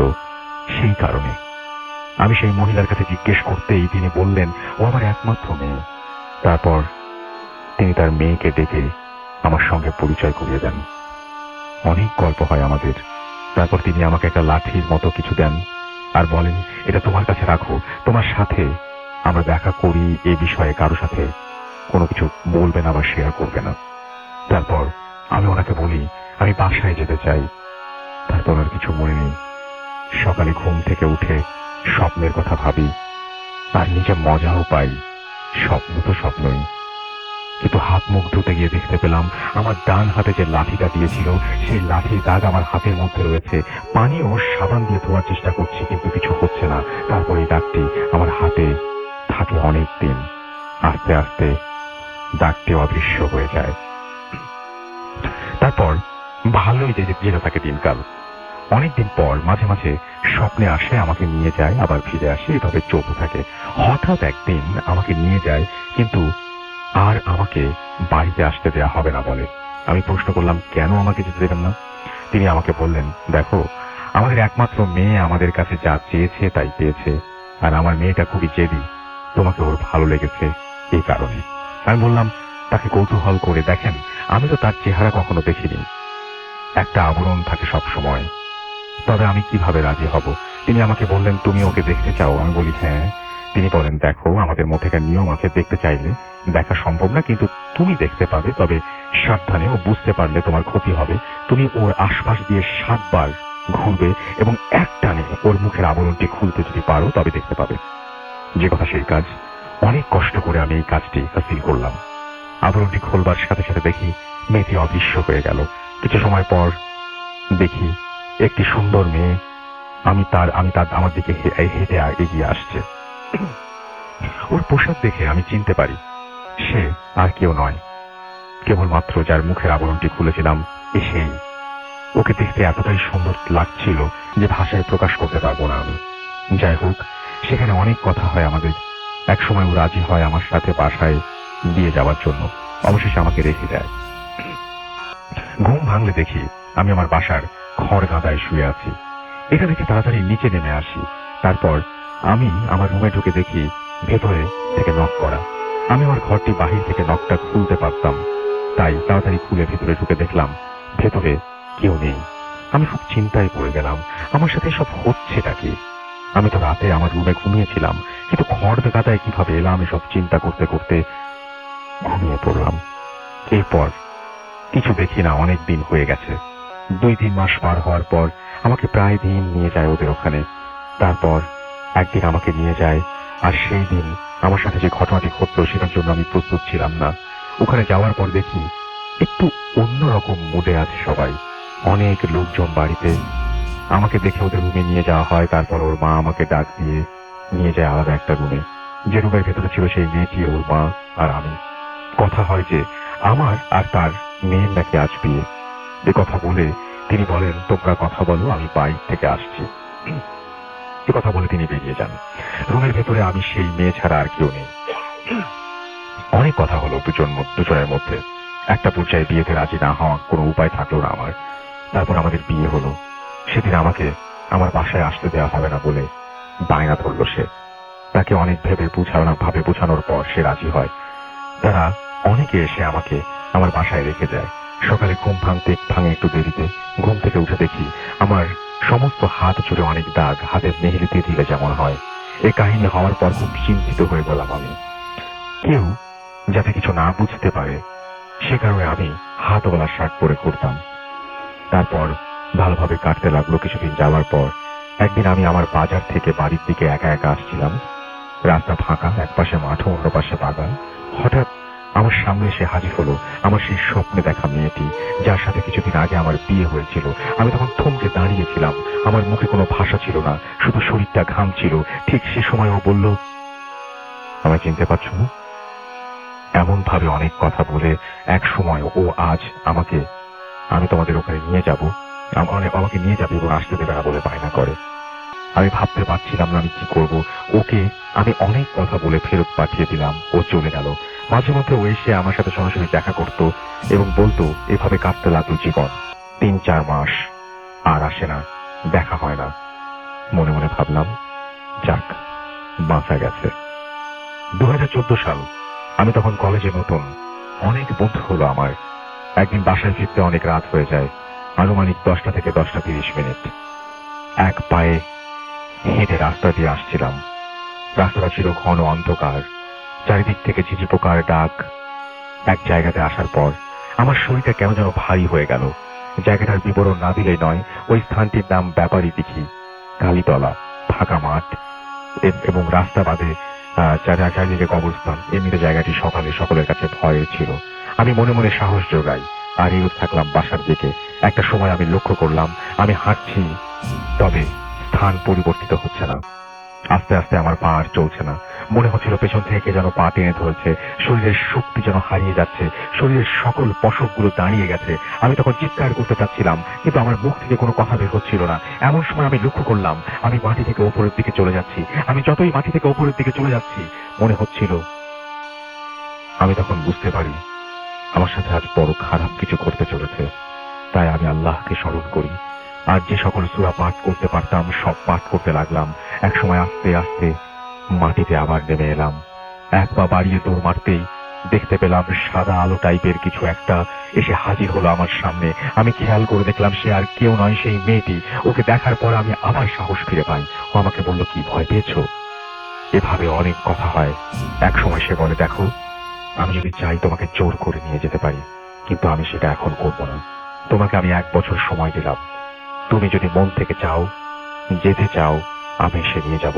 আর যদি না চাও, তবে শুনে রাখো, তোমার বয়স 24 বছরের ভেতর তোমাকে আমি নিয়ে যাব। কেউ আমাকে ঠেকাতে পারবে না। আমি যদি না পারি, তাহলে তোমাকে অনেক ডিস্টার্ব করবো। এভাবে অনেক কথা বলে সে চলে যায়। এই বিষয়টি আমার আর ভালো লাগে না, তাই আমি একজন হুজুরের কাছে যাই। তিনি আমার শরীর বন্ধ করে দেন 24 বছর পর্যন্ত এবং কিছু তেল ও পানি দেন। তিনি বলেছিলেন আর কোনো সমস্যা হবে না। ভালো কাটছিল দিনকাল, 3 বছর কোনো সমস্যা ছাড়াই। বর্তমানে আমার বয়স 22 বছর। 2018 জুলাই মাসের প্রথম দিন আবার সমস্যা শুরু হয়। সরাসরি দেখা দিচ্ছে, কথা বলছে, কিন্তু আমাকে ধরতে পারছে না, শরীর বন্ধ থাকায়। এখন রাতে আমি ঘুমোতে পারছি না। চোখের সামনে ওর ছবি ভাসছে। আমার চেহারা খারাপ হয়ে যাচ্ছে, শরীরের ওজন কমে যাচ্ছে, কিছুতে মন বসছে না। আমি এখন কি করব বুঝতে পারছি না। আপনাদের কাছে কোনো সমাধান থাকলে আমাকে বলবেন প্লিজ। ঘটনাটি পড়ে শোনাবার অনুরোধ রইল। আমার ঘটনাটি সিলেক্ট হলে আমাকে জানাবেন প্লিজ। ভূত আসামের জন্য শুভকামনা। তারপরে তিনি তার ফোন নাম্বার শেয়ার করেছেন। Thank you very much. করেছিল নক করার সময় আপনার তিনি এতটুকু পর্যন্ত মানে ঘটনার পুরাটাই তো বলতে পারে না, যে কয়টুকু ঘটেছে সে কয়টুকি 2016-তে আমাকে বলেছিল, কিন্তু আমি আসলে তাকে হেল্প করতে পারি না এই মুহূর্তে। আমি কি বা হেল্প করবো? আচ্ছা, রিসেন্টলি আমি রাসেল ভাই তাদের বাসায় যাই, তো কি হয়েছে ঘটনাটা সেটা প্রথম থেকেই বলি। তো আফরিন নামে যে মেয়েটি, সেটা উনি একজন ইউনিভার্সিটির ছাত্রী, ঢাকার একটা ইউনিভার্সিটিতে পড়াশোনা করে। ওনার বাবা থাকতেন আমেরিকাতে, আর সাথে থাকে হচ্ছে মা, ভাই। ওর বাসা হচ্ছে উত্তরায়। আমি উত্তরার কথাটা বললাম। উত্তরা একটা বাড়ি, তারা নিজেরাই বাড়িটা করেন আর কি। তো 8তলা 9তলা সে বাড়িতে তারা থাকতেন ফুল ফ্যামিলি। আচ্ছা, তো ঘটনা আসলে রাসেল ভাইকে কার সাথে কখন কোনটা ঘটে, কিভাবে ঘটে, এটা কারোর সাথেই কেউই জানে না, কেউই জানবে না কখন ঘটে যাবে। তো ওনার সাথে যে ঘটবে, ওনার সাথেই বা ঘটতে পারে এরকম কিছু উনি কখনো কল্পনা করেন, বা এরকম কোনো কিছুর সাথে কখনো তার এক্সপিরিয়েন্স কারো কাছ থেকে শুনেও নাই। বা ভূতের সময় আমাকে কেউ দেখে বলবে যে এরকম ঘটনা তার সাথে ঘটছে, সেটাও হয়নি। তো প্রথম দিন থেকেই শুরু করি। তো সে তার আজকে যে ঘটনা একটু আগে যেটা বললেন মে মাসের ঘটনা, আমার ঘটনাটাও কিন্তু অলমোস্ট মার্চ থেকেই শুরু, মেতে বা জুনেতে এসে। এবং যিনি বলেছেন তিনিও একজন ডাক্তার। হ্যাঁ, না, যিনি বলেছেন ইউনিভার্সিটি স্টুডেন্ট। তো প্রথম দিন, একদম প্রথম দিন সাধারণভাবে ওনারা এসব ব্যাপারে কখনো অবগত ছিলেন না, বা এরকম কোনো কিছু ঘটবে তাদের সাথে এরকম জানতেন না। তো প্রথম দিন আর কি, পরের দিন ইউনিভার্সিটি আসলে ক্লাসটা সবাই বাঙ্ক করবে ফ্রেন্ডরা মিলে। তো সব ফ্রেন্ডরা মিলে বাসায়, পরের দিন প্ল্যান ছিল যে কোথাও যাবে, ঘুরতে বেড়াতে যাবে। সেদিন রাতের বেলা তো কোনো কাজ নাই, পরের দিন ইউনিভার্সিটিও নাই। তার ইচ্ছা হলো যে সারা রাত মুভি দেখবে। ইভেন সে ফেসবুকে স্ট্যাটাস দিয়েছিল যে কোন মুভিগুলো দেখা যায়। তো কয়েকটা মুভি সে সিলেক্ট করে রাত 11 থেকে শুরু করে। তো রাত 2টার দিকে তার মা তার রুমের মধ্যে ঢুকে যায়, ঢুকে বলে যায়, তুই ঘুমাচ্ছিস না কেন? তোর চোখের নিচে কালি পড়ে গেছে, তুই ঘুমা, এত রাত জাগছিস কেন? তো ইউনিভার্সিটি নাই। তখন সে বলে যে না, আমার তো আসলে ইউনিভার্সিটি কালকে আমরা সব ফ্রেন্ড করবো না, তো এক কাজ, আমি মুভি দেখবো, তুমি ডিস্টার্ব করো না, আর যাওয়ার সময় আমার লকটা টিপ মেরে যাও, ভিতরতে লক করে যাও, বারবার ডিস্টার্ব করো না। 3টার দিকে সিনেমা দেখার সময় তো স্পিকার চলছিল, স্পিকার ওরা বন্ধ করে শোনা যে তার দরজাকে নক করছে। তো ভেতর থেকে এসে বলে, আম্মা তুমি ঘুমাই যাও তো, আমি পরে ঘুমাবো। তো ওইখান থেকে কোনো শব্দ আসে না, বা তার মা চিৎকার করে বলছেও না যে এই ঘুমাচ্ছিস না কেন। সে নক করেছে, জাস্ট নকের রিপ্লাই দিল যে আম্মা তুমি ঘুমাও তো। সে জানে যে তার মাই হয়তো নক করেছে। ফজরের আজান তখন দিবে বা 15-20 মিনিট পরে হবে আর কি। তো এমন সময় সে আবারও স্পিকার বন্ধ করলো। প্রথমে নকের সাউন্ড শুনে স্পিকার বন্ধ করলো, দিয়ে নক করছে কি জানি। তখন সে বলল, আম্মা তুমি ঘুমাও না, আমি ঘুমাই যাবো। এইটা শোনার, এটা বলার পর এই কথাটা পুরাটা ইকো হলো, আরেকবার রিপিট হলো। তখন সে বুঝে গেল যে আসলে রিপিট হওয়ার তো কোনো চান্স নাই, কারণ পুরো বাসাটা তো খালি না।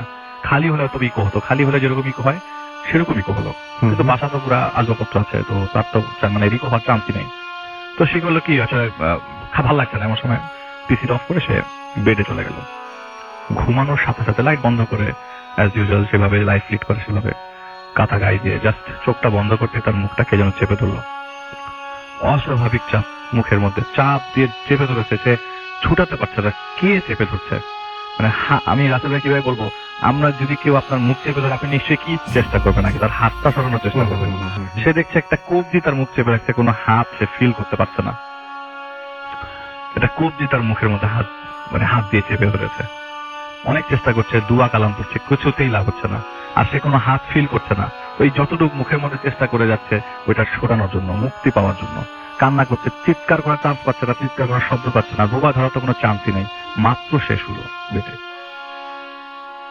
আজানের আল্লাহু আকবার পড়ার সাথে সাথেই মহিলা ওই রুম থেকে একটা বিশাল বড় বোঝা বের হয়ে গেল। অনেকগুলো মানুষ বের হয়ে গেল, জানালা টানা ভেঙে যাওয়ার মতো অবস্থা, কিন্তু কিছুই ভাঙে নেই। লাইট জ্বালালো সে কোনো মতে তার কন্ডিশন দেখার জন্য। সে দেখলো তার কন্ডিশন দেখার আগে পুরো রুমের অবস্থা দেখলো, যে জুতার সোলের মধ্যে যদি কাদা লেগে থাকে, যেরকম ছোপ ছোপ দাগ, সেই কাদার পরিবর্তে খালি রক্তের ছোপ ছোপ দাগ, অনেকগুলা আঁকা বাঁকা ছোপ ছোপ দাগ। মনে হচ্ছে অনেকগুলো মানুষ এসেছে রুমের মধ্যে। আর তার মুখের কন্ডিশন আয়নায় দেখলো যে তার ঠোঁট কেটে গেছে, জিহ্বার সামনে দিয়ে প্রায় অনেকটুকু কেটে গেছে, এত জোরে চাপ দিয়েছিল তাকে। আচ্ছা, সে তার মাকে, তার ভাইকে বিষয়টা বলে। তার মা আর ভাই জিনিসটা প্রথমে শুনে তেমন একটা রিয়াকশন দিতে পারেনি। যখন রুমে নিয়ে আসার পর দেখালো যে এই দেখো, এই ছোপ ছোপ দাগ কোথার থেকে আসছে, আমি নিজে দিয়েছি রক্তের ছোপ ছোপ দাগ। তখন তারা হতভম্ব, তারা কোনো কথা বলবার মতো ভাষা পাচ্ছিল না। তখন ভোর 4টা, কোনো মতে রাতটা কোনো মতে পার করে পরের দিন তারা সে ডিসাইড করে যে এরকম ভাবে তো থাকা সম্ভব না। আর থাকলেও তার মাতার নিজেদের ফ্ল্যাট, তার মার সাথে থাকতে হবে, কিছু একটা ব্যবস্থা তো করতে হবে। সে তার মার সাথে সেদিন রাতে থেকে থাকা শুরু করলো। মার্চ থেকে, রাসেল ভাই বললাম যে মার্চ গড়িয়ে মে চলে আসলো। এর মাঝে সে যতদিন তার মার সাথে শুয়েছিল তেমন কোনো প্রবলেম হয়নি। তো এরপরে পরীক্ষা, সেমিস্টারের পরীক্ষা। তো সে বলেছে যে আমাকে তো আমার রুমে থাকতে হবে, পড়তে হবে, মা তুমি একটা ব্যবস্থা করো, একটা মেয়ের একটা ব্যবস্থা করে আমার সাথে থাকতে পারে, ঘুমাতে পারে। আর তাদের বাসায় একটা বুয়া ছিল। এই ঘটনা শোনার পর আর ওই মুহূর্তে বুয়ার ওই রুম দেখার পর পরের দিন সে চাকরি ছেড়ে দেয়। তো ওই মেয়ে তার সাথে থাকা শুরু করলো। পরের দিন পরীক্ষা, রাত্রেবেলা পড়ছে। রাত্রে 1টার মধ্যে তার ঘুম চলে আসলো এবং সে ঘুমাতে যাওয়ার সময় ওই লাইট জ্বালিয়ে এসে ঘুমানো। ওই দিন থেকে লাইট জ্বালানো তার ঘুমানো। তার মার সাথে থাকা অবস্থা লাইট জ্বালানো, তার মা আবার সহ্য করতে পারে না লাইট জ্বালানো অবস্থা। তো সে শুলো, ঘুমালো, জাস্ট চোখ বন্ধ করলো, হঠাৎ একটা শব্দ হলো তার খাটের পাশেই জানালা। সে দেখলো জানালার বাইরে যে মেয়েটা তার সাথে ফ্লোরে ঘুমে, সেই মেয়েটা বাইরে দাঁড়িয়ে আছে। ভেসে আছে অবস্থা, মানে 8 তলা রাসেল ভাই, 8 তলা ইম্পসিবল। সে ডান পাশে কাত হয়, কাতে দেখে মেয়েটা যে ফ্লোর যে জায়গায় শোয় সে জায়গায় মেয়েটা নাই।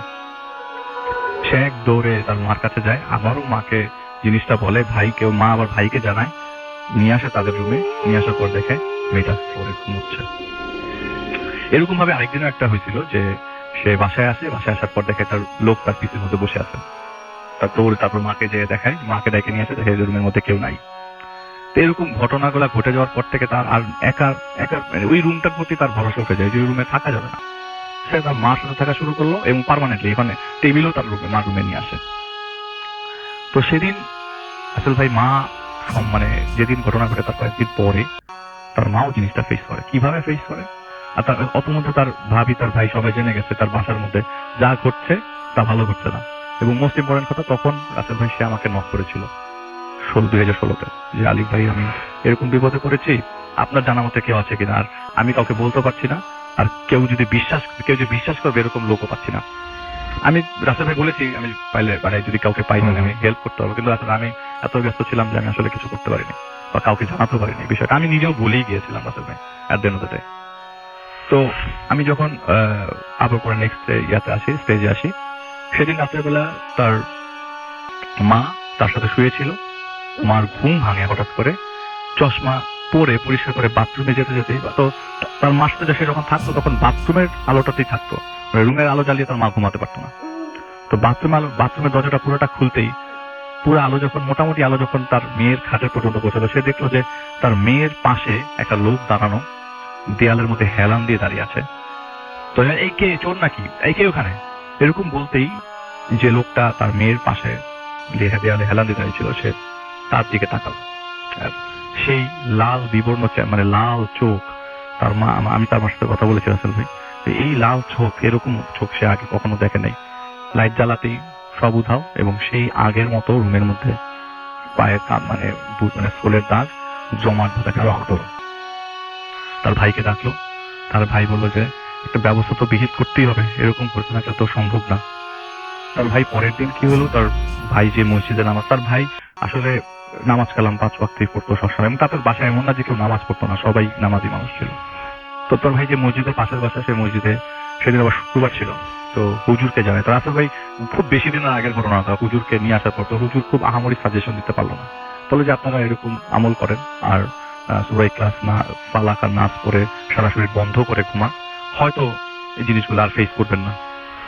আর আপনি যদি চান তাহলে আমি একজনকে অ্যাড্রেস দিতে পারি, আপনি চাইলে তার সাথে দেখা করতে পারেন। তো দেখা করতে করতে যেতে যেতে যাত্রাবাড়ি ক্রস করে এসে নন্দীপাড়া, সেই নন্দীপাড়াতে একজন লোকের সাথে সেই লোক দেখা করে, ভাই দেখা করে, আফরিনের ভাই দেখা করার পর সেই লোককে তাদের বাসায় নিয়ে আসে। লোক বাসায় ঢুকার সময় বলে যে আমি এই বাসায় ঢুকবো না, আমি আপনাদের বাসায় ঢুকবো না, আমি ছাদে চলে যাবো, আমাকে একটু ছাদে নিয়ে যাওয়ার ব্যবস্থা করেন। তো তাকে ছাদে নিয়ে যায়, ছাদে নিয়ে যাওয়ার পরে বলে যে আমাকে একটা আয়না দেন আর সরিষার তেল দেন। আয়না সরিষার তেলের মধ্যে কি জানি ঘুরালো, কিছুক্ষণ ঘুরানোর পর বলে যে আচ্ছা আপনাদের বাসায় আমি যেতে পারবো মাগরিবের ওয়াক্তের পর, মাগরিবের নামাজের পর, আমাকে এমন ব্যবস্থা করেন খাওয়া দাওয়ার এখানে, আমি মাগরিবের নামাজের পর আপনাদের ঘরে ঢুকবো, ততক্ষণ আমি ছাদে থাকবো, তার চেয়ার দিলে খুব ভালো হয়। তো উনি ব্যবস্থা করে, মাগরিবের ওয়াক্ত আসে, সেই ভাইয়া তাকে নিয়ে, যেহেতু পরের দিন শনিবার ছিল, আপনার শনিবার ব্যাংক বন্ধ থাকে, সে একটা ব্যাংকে চাকরি করতো আর কি।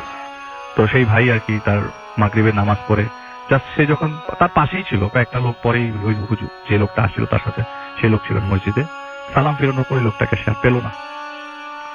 বাসায় আসলো এবং অনেকক্ষণ ধরে ফোনে ট্রাই করলো, মাগরিবের ওয়াক্তের পর তাদের বাসায় আসার কথা, কিন্তু ওই লোক একদম মসজিদ থেকে গায়েব, কোনো খবর নাই, কিচ্ছু নাই, ফোনে পাওয়া যাচ্ছেই না। তো পরে উনি বাসায় গেলেন এবং তার মাকে বললেন যে দেখো আমি একজনকে নিয়ে আসছিলাম, তোমরা তো জানো, কিন্তু আমি ওনাকে আর পাচ্ছি না ফোনে, ওভার ফোনে তাকে আর পাওয়া সম্ভব হচ্ছে না, তুমি এক কাজ করো, আমরা যদি দেখি যে এরকম কন্ডিশন আজকে রাতেও ঘটে কালকেও ঘটে, তাহলে আমরা ফ্ল্যাট ছেড়ে অন্য বাসা নিয়ে নেবো, এটা ভাড়া দিয়ে দিব, কারণ এইভাবে থাকা সম্ভব না। আফরিন ওর পড়াশোনা করতে পারছে না, কাউকে বলতে পারছে না, দেখা যায় কোনো না কোনো দিন দেখা যায় মুখে দাগ, খামচির দাগ, এগুলি খুব অস্বাভাবিক ঘটনা। এবং তার ওয়াইফ মানে ওনার ওয়াইফও থাকতে চাচ্ছে না বাসার মধ্যে, কারণ ভয়ঙ্কর অবস্থা। তো রাস্তায় প্রতিদিন এরকম ঘটনা ঘটছে। ওই দিন রাতের বেলা তো তার ওয়াইফ, ওই দিন রাতের বেলা আবার তার শালা, মানে ওই ভাইয়াটার শালা আসে, মানে ওয়াইফের ভাই আর কি, যে এই যে ঘটনা ঘটছে এটা দেখার জন্য, যে তাদের বাসায় কি হচ্ছে না হচ্ছে, সে খুব সাহস করে চলে আসে বাসা থাকার জন্য। সবচেয়ে আশ্চর্যজনক রাসেল ভাই, এটা কখনো সম্ভব হবে না, মানে সম্ভব না, কখনো আমি এরকম ঘটনা শুনি নাই কারো কাছে। সেদিন রাতের বেলা এই মা রুমের মধ্যে, তার মা আফরিন আপুর মা উনি এবং তার ভাবি শোয়, এবং ভাবির যে ভাই তার দুলা ভাইয়ের সাথে তাদের রুমে শোয় আর কি। আর যে মেয়েটা ছিল সে মেয়েটা ফ্লোরে শোয়। রাত্রে 3টার দিকে হঠাৎ করে মনে হয় যে পুরান ঘড়িগুলার যে সাউন্ড গুলা, ঘন্টা, এরকম ঘন্টার একটা সাউন্ড আসতে থাকে হঠাৎ করে। এই সাউন্ডের মাঝে তার মার ঘুম ভাঙে। ঘুম ভাঙার পর তার মা লাইট জ্বালায়, এবং লাইট জ্বালানোর পর যা দেখে তা অকল্পনীয়। আপনি হঠাৎ করে ঘুম থেকে উঠে আপনার রুমের মধ্যে এটা দেখলে আপনিও খুব অকল্পনীয় সিচুয়েশনে পড়বেন রাসেল ভাই। সে দেখে যে ওই যে মেয়েটা ফ্লোরে ঘুমিয়েছিল তার ঠিক পাশে একটা কফিন, কালো কালারের একটা কফিন, কালো কালারের কফিন। ওকে। কফিনের উপর যে ঢাকনা দেওয়া, এবং এই কফিন কোথা থেকে আসলে, এটা ঢুকাতে গেলেও তো 4-5 জন মানুষ লাগে, এত ভারী কফিন। কফিনটা খুললো তার ছেলে, এবং খোলার মতো সাহস পাচ্ছিল না। ওই ছেলেটা যে ছিল, শালা যে ছিল, সে ওই সাহস করে খুলে ফেললো। খুলে ফেলার পর সবাই খুব হতভম্ব হচ্ছে, আমি জানি যারা শুনছে।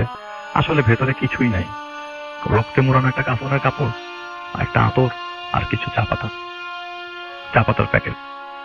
খুব অদ্ভুত লাগে। ওই দিন রাতের বেলা তারা পুলিশকে ফোন দেয়, কিন্তু পুলিশ আসবে বলে তাদের বাসা মনে হয় খুঁজে পাচ্ছে না। পরবর্তী ওই দিন রাতের বেলা আসে নাই। পরের দিন সকালবেলা পুলিশ যখন আসে, বাসার মধ্যে কফিনের ভিতরে এই মুড়ানো, রক্ত মোড়ানো, মানে পুলিশও কোনো এভিডেন্স খুঁজে পাচ্ছে না আসলে কিসের ভিত্তিতে তারা কোনো কেস বা জিডি করবে। তো তারপরেও তারা বলে যে আপনারা একটা জিডি করে রাখেন, বাকিটা পরে দেখা যাবে, কফিনটা সরাই ফেলেন। আর যদি পারেন বিষয়টা আমাদেরকে পরবর্তীতে কোনো প্রবলেম হলে আমাদের জানাবেন। পুলিশ বলে চলে যায়। সেদিন দুপুর 12টার দিকে খবর আসে, রাত আমেরিকায় তখন রাত 2টা, আর বাংলাদেশে সকাল 12টা, দুপুর 12টা। ওইখানে যে পাশের বাসার যে মহিলা, উনিও বাংলাদেশি। তার হাজবেন্ড মানে ওই ফোন দেয়, মোবাইল ফোনে, মেসেঞ্জারে, ফেসবুক মেসেঞ্জারে ফোন আসে। ফোন আসার পর বলে যে আপনার হাজবেন্ডের অবস্থা খুব খারাপ, উনি হসপিটালে হাসপাতালে ভর্তি, আপনারা সবাই একটু দোয়া করবেন। আসলে জিনিসটা ওই দিন ঘুম ভাঙে বলে নাই, ওই দিন ভেঙে বলা হয়নি। পরে জানতে পারে, কিছুক্ষণ পরে তার ছেলেকে বলা হয় যে তোমার বাবা বেঁচে নাই, সে আপনার বাথরুমের ফ্লোরে পিছলে পড়ে মারা গেছে। হাসপাতালে নেওয়ার পর ডাক্তাররা বলেছে তিনি মারা গেছেন। তো বাসার সবাইকে আস্তে আস্তে ছেলেটা ওই দিন সবাইকে জানিয়ে দেয় বিষয়টা। তো আউট অফ নোওয়্যার রাসেল ভাই, এই ঘটনা ঘটার সাথে সাথে তাদের বাবার এই আকস্মিক ডেথটা তারা কেউ একসেপ্ট করতে পারে না ওই মুহূর্তে। তো বাসার মধ্যে সব আত্মীয় স্বজনের ভিড় জমে যায়, কান্নাকাটি অবস্থা। লাশ আসে রাসেল ভাই 10 দিন পর। লাশ আসবার পর লাশকে মানে আপনার তেমন একটা কানেকশন হচ্ছিল না প্লেনের সাথে। তো যখন প্লেনের সাথে কানেকশন হয়, সবকিছু ম্যাচ করে, তো 10 দিন পর বাংলাদেশে লাশ আসে। লাশ নিয়ে আসার পরে লাশ যখন বাসায় নেয়, সেই ওনার নিজের তৈরি বাসা, সেই বাসার নিচেই লাশটা রাখে, উপরে আর উঠায় না। তো যেদিন লাশ বাসায় আসে, সেদিন সেই যে লোকটা হারিয়ে গেল মসজিদ থেকে, সে হঠাৎ করে তার আবির্ভাব। সে আসলো এবং একটা কোনায় দাঁড়িয়ে কান্না করছিল, লাশের দিকে সবাই তাকিয়ে আছে। তো বললো যে, সে লোকটার কাছে যে বললো যে আপনি কাজ করেন, আপনাকে এটা একসেপ্ট করতে হবে, যেদিন আপনাদের বাসায় আমি ছাদে আসছিলাম, লাস্ট মসজিদ থেকে আমি চলে গেলাম, সেদিন আমাকে নিয়ে যাওয়া হয়েছিল এমন একটা জায়গায়, যে জায়গায় আমি আপনার বাবার খবরটা জানতে পেরেছিলাম। আসলে জিনিসটা আপনাদের সাথে ঘটার কথা ছিল, ঘটেছে আপনার বাবার সাথে। তো সেদিন আমি জেনেছিলাম যে আপনার বাবার উপর একটা বিপদ যাবে খুব শীঘ্রই। তো আমি আপনাকে জানাতে পারিনি, কারণ আমি পারমিটেড ছিলাম না আপনাকে জানানোর জন্য। এবং যে সার্কেলটা আপনাদের ক্ষতি করার চেষ্টা করছে, তারা খুব শক্তিশালী, খুব ইজিলি তাদেরকে বধ করা বা ধরা যাবে না। আমি পারি নাই, সেই জন্য আমি চলে গেছিলাম। আমি আসলাম আপনাদেরকে একটা বুদ্ধি দিই। উপরে যে কাফনের কাপড়টা আছে, উনি কিন্তু কিছু জানে না রাসেল ভাই, নিচ থেকে বলছে উপরে যে কাফনের কাপড়টা সেটা একটু ধুয়ে ফেলেন, আপনার বাবাকে ওই কাফনের কাপড়টাই পরাবেন দয়া করে, এবং যেসব জিনিস আছে ওই আতর গুলাই মাখবেন। ওখান থেকে গোসল করানো হয়েছে, আবার বাংলাদেশে আসা তো গোসল করানো হয়, এবং সেই কাফনের কাপড় পরিয়ে তাকে দাফন করা হয়। দাফন শেষ করবার পরে ওই লোকটাকে বলে যে আমি তো দাফন পর্যন্ত থাকলাম, আপনাকে একটা কথা বলি, আপনার বাসায় যে কফিনটা আছে দয়া করে সেটা তুলবেন না, ওটা ফেলাই যাবে না। ওইটা যদি ফেলে দেন তাহলে এমন বিপদে পড়বেন, তাহলে আপনাদের সপরিবারে কানাডা যাওয়া সম্ভব হবে না। তো অনেক চেষ্টা করে জানার জন্য এটা করছে কি, কারা করছে, অনেক মানে আত্মীয় স্বজনের বিষয়টা আর কি। আত্মীয় স্বজন চায় না তারা কানাডা চলে যাক, বা তাদেরকে ডাকতেই চায় না, এরকম কিছু একটা ঝামেলা করতে চাচ্ছে। তো খুব শেষের দিকে চলে আসছে রাসেল ভাই আমার ঘটনা। কফিনটা তখন সরিয়ে পাশের ছাদে রাখা হয় এবং উনি বলেছেন যে কফিনটা যখন রাখবেন এমন ভাবে রাখবেন যেন কফিনটা ঢাকা থাকে, কেউ যেন বোঝে না এটা একটা কফিন। তো মেয়ে মানুষ তো শোকে এখনো পর্যন্ত যারা আছেন ওই ফ্যামিলিতে, স্পেশালি আফরিন যে মেয়েটি, তিনি তো ভুলতেই পারছেন না কোনো কিছু। তো বাবার দাফন কার্য শেষ করার পরের দিন সে ছাদে গেল, ছাদে যাওয়ার পর কান্না করছে রাতে। এইটা একটু আমার কাছে সবচেয়ে বেশি কষ্ট লেগেছে, যে কান্না করছে, কান্না করার অবস্থায় ওই যে আমি তোমাকে একটু দেখতে পারলাম না। তাদের সপরিবারে সেবার কানাডায় যাওয়ার কথা ছিল, তার বাবা আমেরিকায় শিফট করে কানাডায় চলে যাওয়ার কথা আর কি, ফুল ফ্যামিলি নিয়ে। তাদের কানাডায় সিটিজেনশিপ হয়ে গেছে আগে, তখন তার বাবা আমেরিকায় ছিল। তো আমি তোমাকে লাস্টবারের মতো দেখতে পেলাম না, একদম বিলাপ করে কান্না করছে, জোরে জোরে কান্না করছে। এমন সময় তার সে কিন্তু ছাদের গেট তালা মানে তালা খুলে তারপরে ছাদে ঢুকেছিল। এমন সময় হঠাৎ করে তার মাথার উপর দেখে জানি হাত বুলিয়ে চলে গেল। মাথার পিছনে সে আপনি বলতো যে আমি পিছনে তাকিয়ে দেখলাম যে কেউ নাই, যদি কেউ হাত বুলায় তাহলে আমি সাথে সাথে তাকে পাবো, সাথে সাথে ঘুরে দেখি কেউ নাই, নোবডি ওয়াজ দেয়ার। ইভেন কফিনটার দিকে যতই আমি তাকাই ততই মনে হয় যে আমার বাবা কফিনে শুয়ে আছে। খুব রিসেন্টলি রাসেল ভাই তারা চলে যায়, কেননা আমাকে বলেছে যে আমি যাওয়ার আগে আপনাকে সেই কফিনটা একটু দেখাতে চাই।